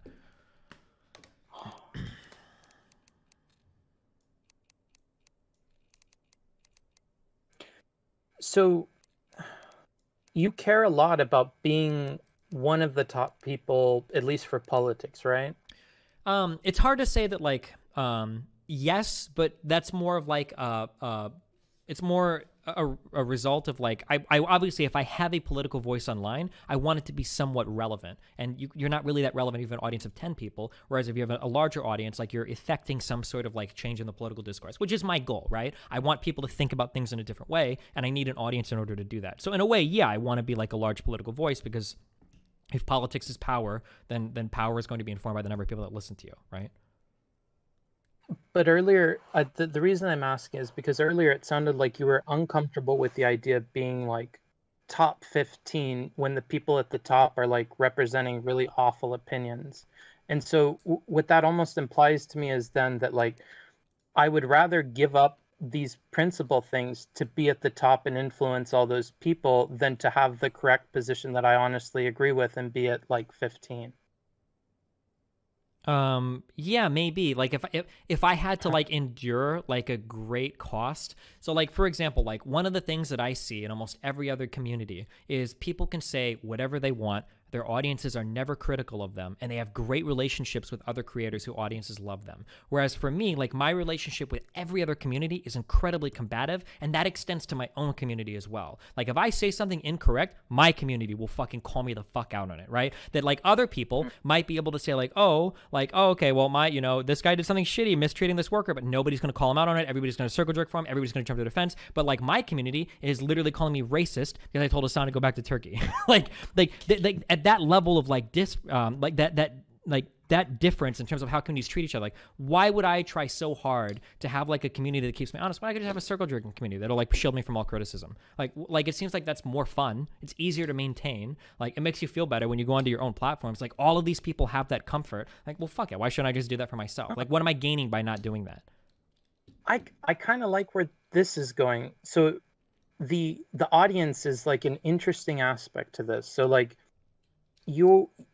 I think that you do like the idea of having a larger audience, irrespective of the way that that audience behaves. Is that accurate or no? I mean, kind of. I mean, it bothers me if they behave in a way that like, if I find out like a bunch of people are just following me because they like to watch me dunk on people, but they don't take anything of what I say to heart, then that bothers me. But aren't those the people you're trying to appeal to in this new change of behaving this way? That you're trying to attract those very people? Well, no, in terms of like, wait, in terms of like just being inflammatory as fuck online? Well, yeah, because those are the people that you attract. That's where oh yeah, no, but like I know that I'll attract those people. That's more like a byproduct of just having fun, because people like to watch people dunk on people. So like that's just like that's literally just byproduct. Yeah, like. But you do care about the audience size. That's what I'm saying. Is I wonder if it is a byproduct. Well, no, I care significantly less. Like if I was the 15th highest like political streamer or whatever on the platform, and it was just because like I'm insulting people all day, I would be okay with that. I don't care about that. I don't care as much at that point, because I would say like my political voice is irrelevant regardless. It's not like I'm affecting like any great change in people's thought processes regardless. Okay. Wait, hold on. I like this. Okay, this is fine. So, so if you can have that kind of fun, then why don't you, instead of changing your opinion on being principled generally, why don't you change your principle about managing your audience, since nobody else seems to be interested in managing theirs? What do you mean? So one of the principles that you have is this idea of like, I have a responsibility to kind of like police in some ways my audience. And that's something that you often like echo to other people. And it sounds like a lot of the problem with this harassment you're getting, and you know why these people are saying these things, is because they like that segment of their audience that will go and attack you, and they don't care that they attack you. And I feel like that is like the central conceit of this entire thing. So if that's the case, then it would seem like instead of abandoning all of your principles and becoming super hyperbolic and whatever, it would seem like you would lose a lot less principled ground to just remove your principle about like keeping your audience in check, and to just be like, well, if you guys are going to be like that, then I'm going to stop policing my audience. And if you're crazy people that love inflammatory stuff want to come over here or want to harass you or turn on you, the problem is that like part of my principles prevent a lot of those types of attacks. So like, for instance, this is something that I did a long time ago. Do you remember Sarah Huckabee Sanders? Yeah. SNL, there was some comedian that did a skit that made fun of like her eyeshadow. And like a whole bunch of people on the left started jumping in, calling her a fat fuck, saying that her face looked fucking horrible. And I was like, okay, like this is really shit. Like Sarah Huckabee Sanders is a subhuman piece of shit, but it's not because of how she looks, and it's not because she's fat. Like these are literally just like, you're just like being so disgusting in your attacks. So like I start to ban things like this in my community. I don't think that like we should attack. So like this was like a year ago, I think, where I was like, we're not gonna like, no more posts calling Ben Shapiro short or Sarah Huckabee Sanders ugly or shit like this. Like I don't think that these are like effective ways of communicating. Now if I still say like you can attack other people's opinions, like that's fine. But if other content creators have far lower standards insofar as like what they'll attack me over, well, like there are still things on the menu for them that like wouldn't be for me. So like I wouldn't want people in my community like using racial slurs at other people, but every other lefty online loves it when people call me like Esteban or uses like Gusano was an insult against me. And it's like, okay, that's like really fucking weird. But it's not because they're like they want their communities to attack me. It's just that they're like way less stringent about what they consider like racial insults or whatever. So I guess like how come you can't just limit the principle changes to like the way that you moderate the audience, to go like, well, if you're not going to do that, then I'm not going to do that either, and don't come crying to me like about people attacking and doing this and that. Because at that point you've abdicated like all of your like Not all. Sure. So like maybe this is irrational for me. I don't believe in like picking and choosing your principles based on like what's But you most are with your tweet stuff. No, this is a total abdication of all of it. I don't want to keep half of what I believe in and get rid of the half that causes me the most problem, because at that point nothing means anything. It's so arbitrary. So I'd rather just dump all of it and say I'm just going to do what doesn't get me banned and fuck it. I respect somebody with no principles than somebody that uses a principle toolbox where he picks and chooses what he needs for a particular job and then puts it away, never to be seen again. I respect chaotic anarchy far more than the careful man that chooses, which moral he wants to wear at any given point in time for maximal gains. Well, remember when you told me that being on this platform for this long, I think I've like changed this position and that's why I'm behaving this way. I would look at it the same way as changing this one part of your principles to be like, honest to God, I believe this, but in practice, that just doesn't work in the real world. So like, but the thing is that like, but that's the problem is that like for generally, like up until now, like I'm in a position where I can have it in the real world. Like I reject that bullshit argument of just because you live in a society doesn't mean you can, like I think for a large part of my career, I think I hardcore fought against the grain on a lot of these things. I think I'm probably appealing to that in being this way on Twitter. That's why like when you keep doing that, I don't understand how you can go back to that. Well, yeah, because at some point it's like just not worth it. Like it feels like it was like it's all for nothing. Like who cares? You don't have to give it all up at once. You can just like I don't want to give up. No, why would I cede a little bit? Like you're either a principled person or you're not. There is no in between. I don't believe that. I don't believe there's a partially principled man. Like you either are or you aren't. If you're picking and choosing, then you're gonna drop whatever moral you believe in. You'll drop it the second it becomes convenient to you. If you can't hold on to things when it's hardest, then you can't hold on to anything when it's hard. In my opinion, I believe that. I really don't believe in picking and choosing. Like everybody got mad at me when I said that, like, oh, like, yeah, of course I choose principles over friends, because if you're going to change up like what you believe in based on who you want to keep close to in your life, well, you don't really believe in anything. You just want to be comfortable. This is really interesting. So it has to be an all or nothing thing for Absolutely. You, there's no partially principled person. It doesn't exist that way. But if you're okay with the nothing, I would argue you were never principled to begin with. You just made up rules that you arbitrarily followed until you were sick of them. Yeah, I mean, I guess if that's the way that you want to take it, yeah. I mean, at the end of the day, everything is arbitrary. I mean, I would say, like, in terms of principles or whatever, like, you could argue that. But I mean, like, I think that even be 99%. Even when I was the most principled in my life, you could still come up to me and you probably could get me to say something online like, I really do hate gay people. If you're going to write me a check for $1 billion, like, I'll probably break at that point. Like, I mean, like, at some point, sure. Right? Or if you threaten to, like, kill a family member of mine, I'll probably come out with some fucked opinion to, like, save that person. Sure. So, like, I mean, like, even my principles are some, but, like, there's got to be, like, there's a breaking point somewhere, of course. But, like, for as long as I am principled, I'm not going to pick and choose which ones are the most convenient to me. Not necessarily that they're convenient, but like you said, that there's a reality of this behavior on Twitch, and that the Twitch environment, like you said, with the situation of somebody putting a gun to a head of a family member, I would argue that the situation of being a person on Twitch changes the way that you have to engage and changes the way those principles take form. Like when I'm telling you with the empathy thing, you're like, yeah, that works with real people, but it doesn't work here. Why not? I would agree. But the only reason it doesn't work is because I'm not strong enough a person or whatever, I guess, to deal with it. Like that's the only reason why it doesn't work, is because I don't want to just sit and get abused in every single fucking community that I'm a part of, while my own community is like super nice to those other communities. Like I just don't want to deal with that. But that's not because of like some like physical law of the universe, or it's just because it's something that I personally can't deal with. Maybe somebody better than me could. Maybe like a literal fucking Christ-like figure could come out and deal with shit like that. But like I can't. I would argue the same for the person with the gun to the head of the family member, right? It's just we're at a different level of that.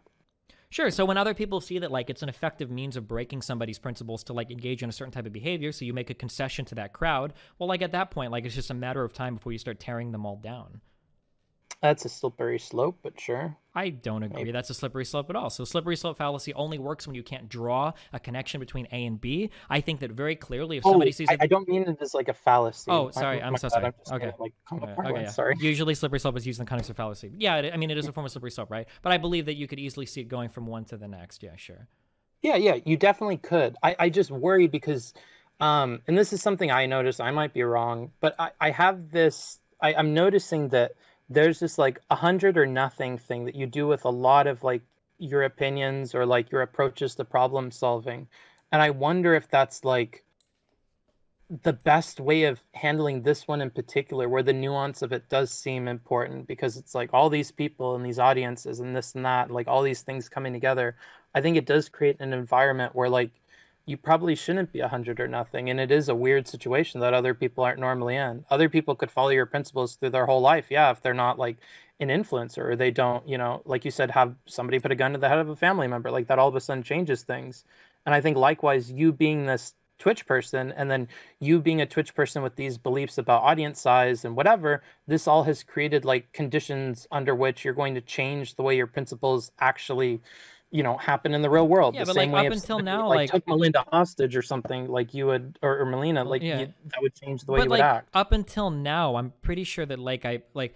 So when I say all or nothing, I mean like all or nothing on like what your principles are and what you like strive for. Now, I am not my ideal, right? I make mistakes, of course, right? So I'm not going to say that like, well, I've been a perfect person, but I have tried to be like 100% consistent with my principles up until now. Like, I don't think there's ever been a point, maybe there has, I'd have to think about it, but I don't think there's ever been a point in my career where I've been like, you know, I have this principled position against this, but no, I'm gonna go ahead and just put that to the side now. Now there are times where I've made mistakes or whatever, where I've done dumb things, where it's like, okay, I shouldn't have done this. This was stupid. And they're mistakes, but they aren't like conscious choices of like, well, in this particular case, I think it's okay to eject my principle. Like, I don't know, like up until now, I've never been that way. Yeah. Do you understand like why I feel like principles are a 100 or nothing thing? Do you at least understand my? I think that if I were to reword it, the way that I would say it is, in order to be what you would consider a principled man, it requires you to be 100. Is that accurate? Yeah, I guess like, because I think I could agree with that if your definition of a principled person needs to be somebody that follows this 100%, then I think at some point you do have to let go of that idea or that definition of a principled person. I would encourage you to change the definition such that it's more inclusive it's like, of like normal people. So my problem is that like for most people, ethics are aesthetics, is what it feels like. Everything is aesthetics. I think, was it Plato or somebody that said that? I don't remember. But like here's like a big one that I've had personal experience with in my life, right? There are so many people that are opposed to abortion until they knock up somebody that they didn't mean to knock up. Now, what does that say about that principle for 99% of people? It's not actually an ethical position. It's a position that you hold out of convenience. And that's not an ethical position. That's an aesthetic. And it feels to me like for most people, the vast majority of people, like their positions are not ethical positions. They are aesthetic positions that they hold out of convenience that they will drop immediately. How many lefties out here were criticizing Zuckerberg and other celebrities for only donating $5 million towards charity, saying that's only 1.1% of your net wealth, blah, blah, blah, blah, blah, who then went on to brag that they donated a couple $1,000s to bailouts when they themselves are making high 6-figure, low 7-figure salaries, right? They made a mistake. No. That's not true. Those aren't mistakes. Those are just, they don't have those principles. They don't actually care about it. That's not a mistake. That's like a deliberate, like, I literally just pick and choose my positions based on what looks good at the time. I don't agree that those are mistakes. You can't like that's fair, yeah. Like when times are trying, I think that's when you find out what a person really is. And I believe this in every person. Like somebody can tell me like, oh, well, I'm this or that or that. And it's like, well, that's cool, bro. I guess we'll see. Because I don't know who the fuck anybody is until times are trying, right? Because a lot of people will talk a lot of shit. I just had this thing on my stream like a few weeks ago where I said like I don't believe in apologies. I don't know if you read this or whatever or heard about this, but like I genuinely I discard every single thing a person tells me. I don't give a fuck what you say you believe or what you feel or blah blah blah. I don't think I can know any of that until I see how you like deal with a difficult event, because so many people have so many things that they feel so strongly about, and then when they're in that position they completely fucking collapse. They totally buckle. Yeah. So and yeah, I mean, so if I'm going to start to selectively do that, well, like at that point, it's almost like you're playing like a trivia game, like flip the card. Like, was this a real principle or was it just something you held on to until it became inconvenient? Because if I start flipping some cards, I might as well flip all of them, because at that point you never know, right? I don't know if you flip all of them. I think you flip them as you find that they're incorrect or that they're not congruent with like the way you actually would act. And then you come to terms with that. You learn that like, I had this principle, but when it came down to it, I didn't follow it. So now I have to like rethink that. Like, do I actually hold that? I guess not, because I didn't behave that way. And at the same time, I think it's worth noting that some people could still believe in those principles despite not acting them. And there's plenty of people that are like that. And they're, you could say they're awful. I would agree on a lot of stuff where they're not following it. It doesn't mean they don't believe in it necessarily, but when push came to shove, yeah, they didn't end up acting in it. If you say that's not a principled person, I would agree that they didn't follow that there. But I think plenty of people are tested in these ways, and the way they respond to the test is, it shows the persistence of that belief, whatever that belief is. I Like, don't see it at all. I've never seen. I think it's incredibly rare. I very rarely see people stick up and take like difficult principled positions when it comes time to like deal with like public feedback. At least on this platform and on YouTube. Almost every single time, I think people buckle and fold in the most predictable ways that will garner them the most amount of either public praise or sympathy. Consistently, I believe that. well, because you have this maturity and you've seen it before, and you have enough memories and whatever to go, that person's gonna buckle. The same way like older folks all the time are like, yeah, young people believe this thing until it comes down to it, and then they don't believe it. I think that's just like a fact of things, yeah. But I think your measure of maturity or principledness or worldliness or whatever is knowing all that and then changing your beliefs to reflect that. And I think if you have to change your beliefs about, the way that you voice yourself or whatever, I think that's reasonable. And I think if you realize that other people are acting this way and you're sick of it and you honestly can't stand continuing to be a martyr for these causes that you don't feel compelled enough to like do that for, I think that's fine. And you'll find like a middle ground, a choice to like change that one part while still keeping everything else that you worked so hard to create. And I don't see why you would toss away the whole system and throw out like the baby with the bathwater when you spent a lot of time on this thing that I do think is really good. And just because one part of it doesn't exactly correlate with like the real world, it doesn't mean the whole thing's wrong. It means that you have to edit that one part.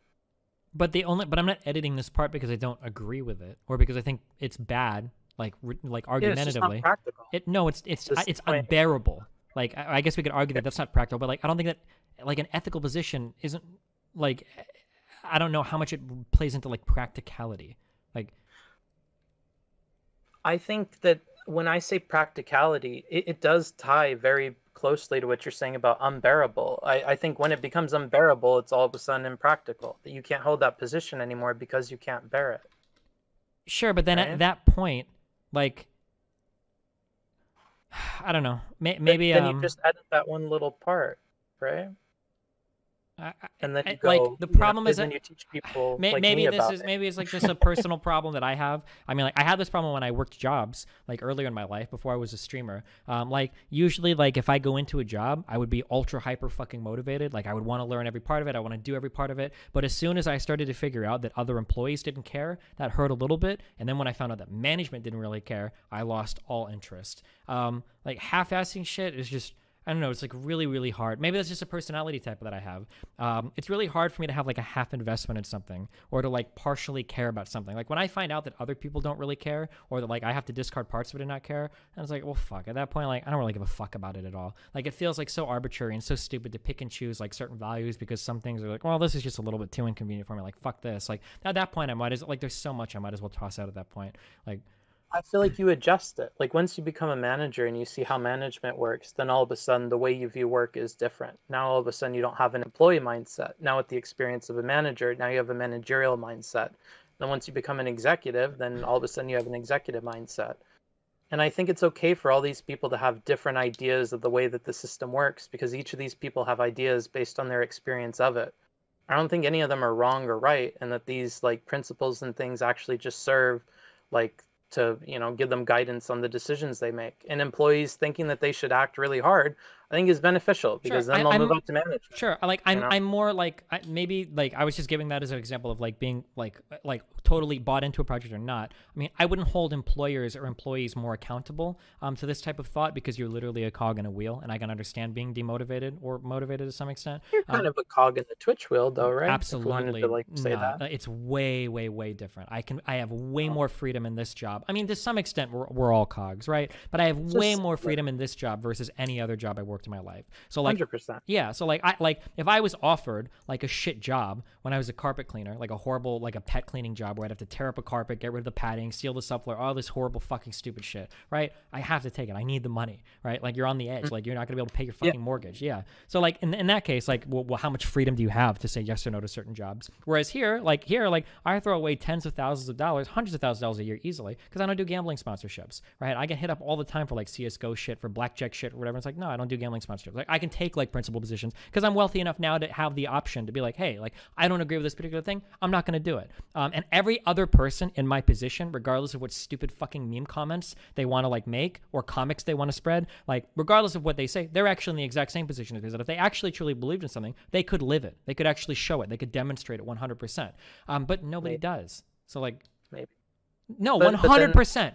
Every other, They would be every a martyr single, like you. no, they don't even have to be a martyr. Why doesn't every single socialist on the platform, like if they're going to order food, why don't they order from like a local small fucking restaurant? Like why don't they make friends with them and show them there?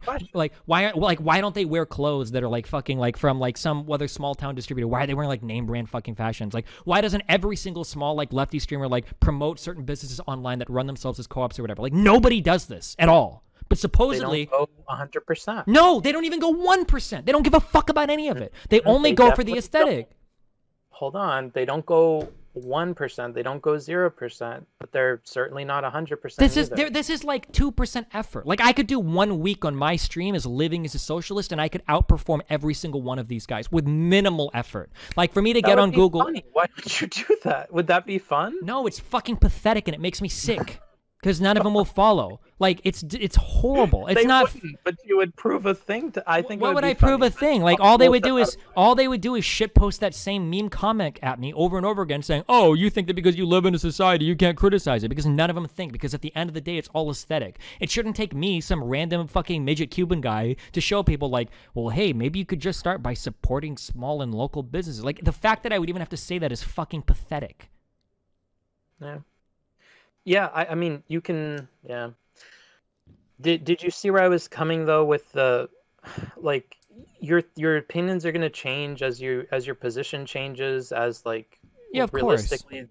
How you're able to For follow sure. it changes. Like when you were talking about that Mike from CCP guy being homeless, I didn't give you a bunch of shit about that, but like that's my situation right now, and so it's like, when you say something like that, like it hurts me. It probably hurts other people, but like, yeah. Well, if it makes you feel better, I wouldn't be happy to see you homeless, but I would laugh at him for being homeless. So I'm sorry for you. I don't think you deserve it. That other guy can go fuck himself though. But sure. Sure, but I guess what I'm saying is like, I have a principle there, but I didn't feel the need to like voice it or to do that necessarily. And I'm saying that like making these decisions is just like what life is. Like you're constantly choosing like what to express and what not to express based on like what your environment allows. On the Twitch environment, you feel like these people could definitely represent their positions 100% because they have this unique freedom that the job enables them. And I would agree with that, And I think that there is a lot of truth to that.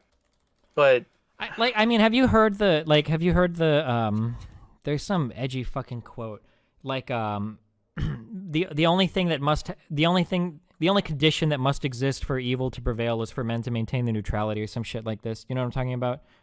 Yeah. Yeah, like if you have principled positions, but as soon as it gets a little bit hard, you dump those. Like those positions are never good. Like the only way that society moves forward is by people standing up and being like, hey, I don't like this particular thing, or hey, I don't do this. And now while I don't expect everybody to do it, content creators like me are uniquely in positions where we can.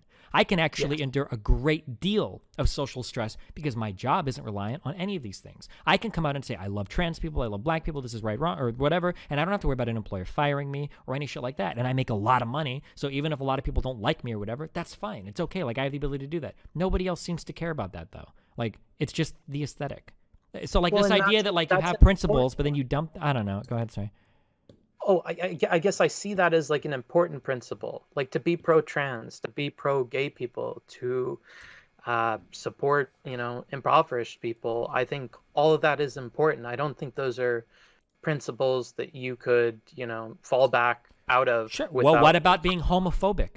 because a whole lot of people fell out of those principles as soon as Pete Buttigieg started to gain a little bit of steam after Iowa. That was another like fucking eye-opener for me, where I was like, holy fucking shit, this is like unreal. And I get this fucking Neanderthal-esque dumb fuck on a podcast trying to defend to me these pictures of a guy getting raped by 6 other guys that they tweet saying like, oh, this is Pete Buttigieg right now, trying to make these arguments. Oh, well, actually, this tweet was about fascism, LOL. Like, no, unbelievable. No fucking way. And your audience and I appreciated your criticism of it. I just Yeah, worry but that you won't continue to make those criticisms. Yeah, if you because do that this. criticism didn't matter. At the end of the day, nobody actually gives a fuck in any of their communities and No, any I of the can broader see that. communities. The only thing I have to show for it is a few million more cells that are being added onto the fucking tumor growing inside my brain when I call stuff like this out. Like, there's no point in doing it, and it comes at like great like cost to myself is what it feels like.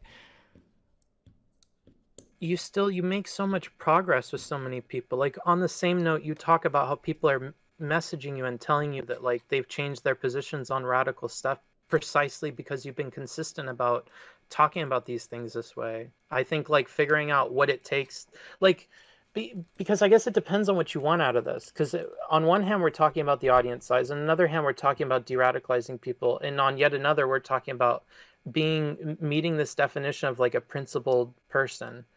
And I think like they're all very, very separate, and they all have to be like handled separately, but they seem to be in this amorphous blob because you want to go 0 to 100 on the, giving up the principle thing. I'm trying to figure out where that's coming from. Like, what part of that is it? Like, if it's the principled man take, then sure, I would advocate for changing your definition of like what a principled person is. I think realistically, a mature and principled person is somebody who grows over time, that they realize that in certain situations, certain things are going to prevail and others are not.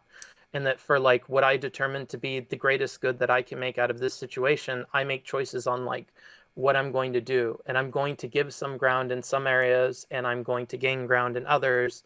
And at the end of the day, it's me making an educated choice about, how I'm balancing that out, what the arithmetic there is. Yeah, because you can still advocate all the things you believe in and just tell people, like, remember when we talked about how you're okay with the private language stuff, but you can make caveats and be honest with people about how that actually reflects in its application in your life. Because for some people, if they hear you give the principled take and they feel like, but I don't live by that, or I can't live by that, or this or that, it can be super helpful to tell them that, like, but the way that this plays out in reality, you might have to give this up here, or you might have to eat shit here. And, that sucks. And I would encourage you to, like, put yourself in a position where you can be more of the person that you think you ought to be, like what you're, doing with your platform, and what you're doing with, saying what you think is right because you're in a position where you can do that and you feel obligated and you follow that. And it frustrates you that other people don't do that, sure. But I think it's frustrated you this entire time that everybody's been like that the alt-right people grift, that these people believe this, that these people say this, that these people turn on this. But the constant there is that you've always made the effort to not be that because you recognize how awful it is. And if you've grown so tired of that you're reconsidering it, I would say don't reconsider everything. Just consider how you can change this one little part to still be this principled dude that everybody appreciates the opinion of on the platform. Like, even Hasan or these other people that may like get in a drama with you or disagree with you or whatever, they did come from a place of great respect for you. And I bet that they still do have that, because in other clips I see of them, they do say that. I totally disagree. I think that you have a far more optimistic view of people than what reality is, I think, in general. Maybe my view might be too pessimistic or too cynical, but I know for a fact that your view is way too optimistic. Okay, so I won't extend it to the streamers. I'll keep it on the people that I know, which are going to be the audience members. I think the audience members do appreciate your effort, and they do see, like, not of the other audiences. I would say you're even more wrong. Well, of the other audiences, maybe not. Yeah, so I have sections of my audience that I think maybe respect my opinions. I'm not sure how many just follow along because they're just my audience and they'll say whatever. Like, so for instance, like, I've argued against like ableist language for a long fucking time, and after like a week ago, like, honestly, after the Karen shit, I completely stopped giving a fuck. So I call some people retarded now, and like a surprising number of my people in my audience are now calling people retarded, like instantly. So it's like, I don't even know. Because like everybody else, you have just follower people. And I think you're criticizing other people for like allowing those follower people to like do these shitty things and whatever, I don't know. I think you can allow them to do that without engaging in the behavior yourself, because you realize that your position in your platform and your principles and how you have to follow those is different than the lives of these other people. That for some people their life is so shitty and whatever that they're gonna be these kinds of people, but that you don't have to be that kind of person, and that you pride yourself on not being that kind of person, so you can, contrast yourself to the other people. And that, sure, but like at some point, like that contrast doesn't only matter if that contrast only appeals to like 2% of viewers, like of like the total, I guess, like collection you of people. adjust it a little bit, right? I just don't think you need to overhaul the whole thing, and I don't even know what that would look like. Like, I honestly think you would still follow in with a lot of the same principles that you had before, even if your behavior is different. Like, you might just be okay with being toxic, but at the end of the day, like, you still believe in the principles that you touted on stream. The difference would be that your content just doesn't reflect those principal things that you would wish that other people would adopt. Yeah, I guess. I just feel like that's sad. Like, I appreciate. Yeah, I mean, I agree, but like, this is like what a chat room looked like instantly after I say something that's like a bit edgy. Like, what? Like, Jesus fuck! Like, people will go nuclear like this, like so quick. And these aren't even like the content creators themselves. These are like entire other audiences. Like, at this point, like, fuck. Like, why the fuck do I even care? Like, why is I know we're looping in this conversation, but. What did you say to trigger this? It was the Hasan go back to Turkey comment because of his comments about being deported in the past or whatever. And it's like, holy shit. Like, we're like, immediately, like, you're talking about like 0 to 100. And it's like, what the fuck is the point at all? Like, Jesus. Yeah, the same way that there's people in other chats that start making racist comments about people when they say something they disagree with. Like, I feel like they're just picking the thing that they know will upset you and they're harassing you. I totally disagree. I disagree with what you're saying, that like people just pick what they want because they know that it upsets a person. People say it because they genuinely feel it. I totally disagree. You have this idea. I think that what you said was true of the internet maybe 15 years ago or maybe 10 years ago. So like, this is really weird, but it used to be so long. Wait, how old are you again, or approximately? You don't have to say exactly. I'm like 23. Okay, so I'm 31. So a long, long time ago, a lot of people don't know this anymore on the internet. A troll on the internet, a troll was somebody that said something that they didn't actually believe, but they just say it because it gets a rise out of people. That is an ancient fucking concept. Those people don't believe that, don't exist anymore. Now, when you look at places like 4chan, like the politics board, these aren't like trolls. People genuinely believe this. Or when you go on to the Donald or Chapo Trap House subreddit or any of these extremist places, I'm like, these aren't full of trolls. These people genuinely believe these things. When you go on to Twitter, these people aren't trolls. When they say this, they know it's going to upset. Like, oh, I just say that Joe Biden is sundowning and has fucking amnesia and fucking Alzheimer's. Oh, I just say that shit because I know that it upsets the Democratic establishment. No, people actually believe this shit. And I think when people say these things of me, that I'm either like a capitalist bootlicker, that I hate my kid, that I rape children or whatever, I think people actually genuinely believe these things. I don't think that they're just saying it to troll or because they think it gets a rise in them. I think people genuinely believe it. Because a lot of the places where they type this stuff to each other are in forums where they don't even know that I read. They're like in totally insular places where they don't even know that I'm there. Like, they're just talking amongst themselves. So it might be screenshots out of other Discords or like other subreddits that people don't know that I visit or whatever.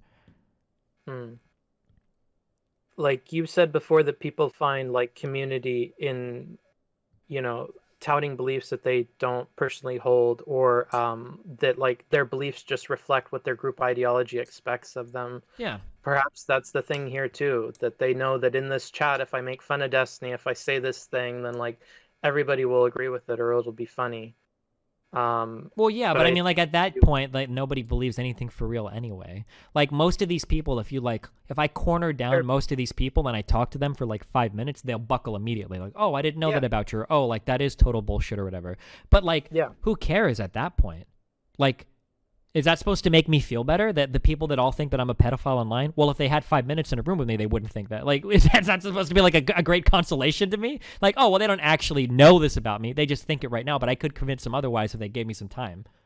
Does it not help you like separate yourself from the opinion? Because for me, it personally does. But if it doesn't for you, that might be a Fuck personal no. thing. Just like I don't think it helps a black person if he meets a racist fuck that's like, oh, well, after 5 minutes of talking to you, I don't think blacks are subhuman anymore. I don't think that makes the black guy feel better. Like, oh, a lot of people in America that vote against things like welfare or want to ship me off back to fucking Africa, well, they're not actually super horribly racist, because if they talked to me for 5 minutes, they'd be chill. I don't think those people are like cool with it, because the people that are hating them are stupid about it rather than being more informed.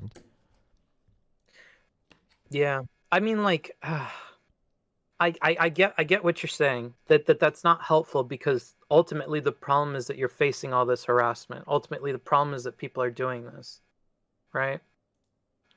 And so it doesn't really give you any benefit to say that, like, well, if we ask them 2 or 3 questions, then that falls apart. Then it doesn't. That doesn't really help the fact that they're doing it, or the experience of it. Yeah, 'Cause of we're talking course. about But this is how we treat all hatred in society, right? Just because somebody, just because, like, the intent doesn't really matter, right? It's the effect. More, and a great example of this is like, so this is one of the reasons why, for instance, I don't like it when people meme on the internet about people anymore, because what happens is that somebody might type some shit on a forum, 95% of people are in on the joke and it's funny, a couple like randos walk in and they don't know what's going on, and then like 2 months later, well, like 50% of the people in there know they're memeing, the other half kind of go along with it, but they're not sure, and then like 6 months later, there are people around the internet reporting this stuff, repeating this stuff verbatim, and they didn't actually ever know it was a meme. It's unironically true. Have you ever heard of That's the same reason I worry about your tweets. Yeah, sure, but like my point, the whole reason behind that shit is that if everybody else is doing it, it seems like there's no reason not to. But you see this problem. But no, what you don't see are my problems. You are delegitimizing and erasing every problem that I have, and you're pointing to the potential problems that exist from what I'm doing now. What I'm trying to communicate to you is that every single negative outcome that could happen as a result of me making inflammatory tweets, I already experienced that more than any other human being on the planet, save for other like A-list, B-list, C-list celebrities or other like large internet figures. Like, I already get every single possible downside. I get downsides that you can't even imagine. Okay, I already get that in regards to the things I say online. People that are posting on forums trying to find out where my kid's mom lives so that they can like go visit my family and shit in another state. Like, I already have that happening to me. Or people that like make these insane charges about like things that I believe, or send me like detailed messages about how they're gonna rape and kill my kid. Like, I already have all of that shit happening. So when you come up and tell me like, well, Destiny, if you make these inflammatory tweets, people are gonna attack you for being racist. Actually, okay, like it already happens. The only difference is that it's frustrating when it happens now, because like, well, fuck, I don't think I believe these things. Whereas if I was just memeing along with it, like, well, fuck it, say what you want, I don't give a fuck. Like, I don't care about any of these positions anyway. Like, so you don't think it would get worse? No, I don't. I really don't. No. Okay. I didn't know that before, so that's. Oh, sure, maybe that's important context. Turning the gears in my brain. Sure, like I already get like pretty big tweets about me that will sometimes go like, fuck, like even in the last Kotaku article where I was criticizing Dr. Disrespect about spreading 5G conspiracy videos or whatever. And the guy, I know the fucking journalist because I have a relationship with him, Nathan, I think is the guy's name, that wrote the article on Kotaku about it, still found it necessary to put in quotes or put in parentheses, Destiny, even though he's known for having like an extremely problematic view on language. He still put that in that same fucking article. Like, what the fuck? Are you serious? Like, this is not even remotely related to this, like, 5G conspiracy. Why would you write that? Why would you even include that? Like, shit, like, fuck, dude. And these are, like, mainstream publications. I lost an interview with Andrew Yang because BuzzFeed wrote in an article. Well, I don't know this 100%, but they canceled the interview that I had with him several months ago before he got bigger in the presidential nomination cycle, where BuzzFeed published an article, and they said that I was, like, a racist, hateful person, basically. And I lost an interview with him because of it. Like, fuck. Like, well, at that point, like, I'm already paying. And I'm, like, one of the most, like, SJW left-leaning people, like, in the fucking world. Like, by most standards across most countries, I'm incredibly socially progressive, right? I'm a borderline gender abolitionist. I don't believe in fucking traditional gender roles. I think that not gender, but also sex is like a relatively arbitrary social construct. Like, I am so far left, and I still get like nailed for being like racist and hateful and shit. It's like, well, fuck, like, holy shit. Like, if it's at that point, like, damn, what the fuck is the point? Like, why would I get attacked from all angles, like holding these positions? Like, it's such a waste of time. Like, I can't imagine it being that much worse, is essentially what I'm saying. I'm unloading a lot on you, sorry. Honestly, I'm gonna have to take like a really long walk tonight, and I'm honestly gonna think about a lot of what you've told me. I mean, like, talking to other Twitch people, it's been the same way. Everyone has their different reasons for doing this, and like my to give like maybe some insight on like my personal philosophy, I'm okay with what people are telling me as long as I understand their perspective, and that's where I draw lines, which is going to be different from other Twitch people, I guess. So like, if I can understand how somebody arrived at a conclusion, and how if I was like born into their body or in their circumstance that I would succumb to those same things, then I'm okay with it. And so hearing this from you, I feel like I am there, where I do understand why you're this way, and it's different from why I assumed. Because my assumption is that this is all out of emotion, and it is, but it's a different emotion than I thought. This isn't just that you're upset with people. This is like you're really tying this a lot to the harassment that you get, the threats to your child, and if well, I mean, that's it's basically the idea that like different. it's kind of hard for the other, like aside from actually showing up at my place and trying to murder me, like it's pretty hard for the other side to escalate at that point. Like I can't think of what is like next. So it's like when you tell me that, well, what about these negative repercussions from doing inflammatory tweets? It's like, yeah, I already get all of that times 100. So like it's not a big argument against doing that, I guess. And then you generalize like the internet or these large swaths of like internet people as the perpetrators of that. And yeah, I think because I think a lot of them play into it. Yeah, like really hardcore. If it's convenient for them, like they do. Yeah. Like when somebody's if people, like multiple people on Twitch notice me, where their community all calls me a gusano, which means worm in Spanish, which refers to every white Cuban that exists in the United States is only here because they oppose socialism in the past. Yeah, like when those people's communities doing it, and then they call me like, oh, Esteban, like, we all know that guy, whatever. That's like really fucking weird. Like I'm white as fuck. I've never been like racially attacked in my whole life, and that's a weird fucking feeling. That's some super feels weird, man. But they like play into it like just as hard as their community does, and it's like, okay, well, fuck it. Like at the end of the day, then I guess who the fuck really cares?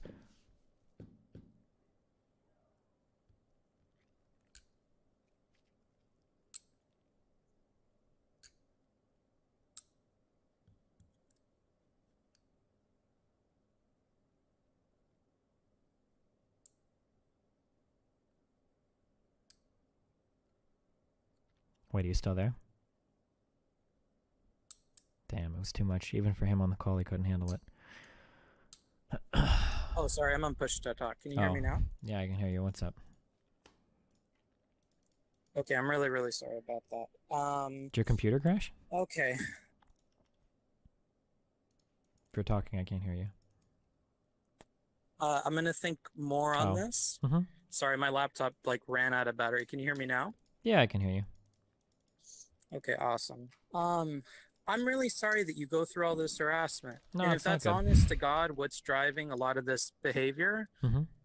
I can understand and empathize with why you're doing it. I don't know if that's the best solution. I don't know if it accomplishes what you want to accomplish, but I would have to think about a better approach to like having this conversation that's built around that. Sure. All right. I'm sorry for again that you go through this. No, it's not your fault. I'm gonna think more on it because obviously, like you said, I'm new to this too. So I'm still learning a lot of why people are doing these things, and it seems like maybe I'm focusing on the wrong part of it. I think maybe targeted harassment is like the bigger issue here, and that if we got rid of or started tackling that, maybe, I don't know, I'm gonna have to definitely think more on this, but I appreciate the conversation. Mm-hmm. All right, cool. Is there anything from the last talks or anything else that you wanted to go through? No, I don't think so. Okay. Well, thanks for hearing me out. And again, I'm terribly sorry that, people treat you this way, and just know that I'm going to be thinking a lot about that, and I'll reach. No problem. Make sure you say a prayer for me, okay? I honest to God will. And I just hope that you consider, at least in part, the people that you might upset or the people that might feel harassed just by you echoing the, what other people are doing. Sure, I'll consider it. Have a good one, guys. All right. Good night. I love everybody. Be careful.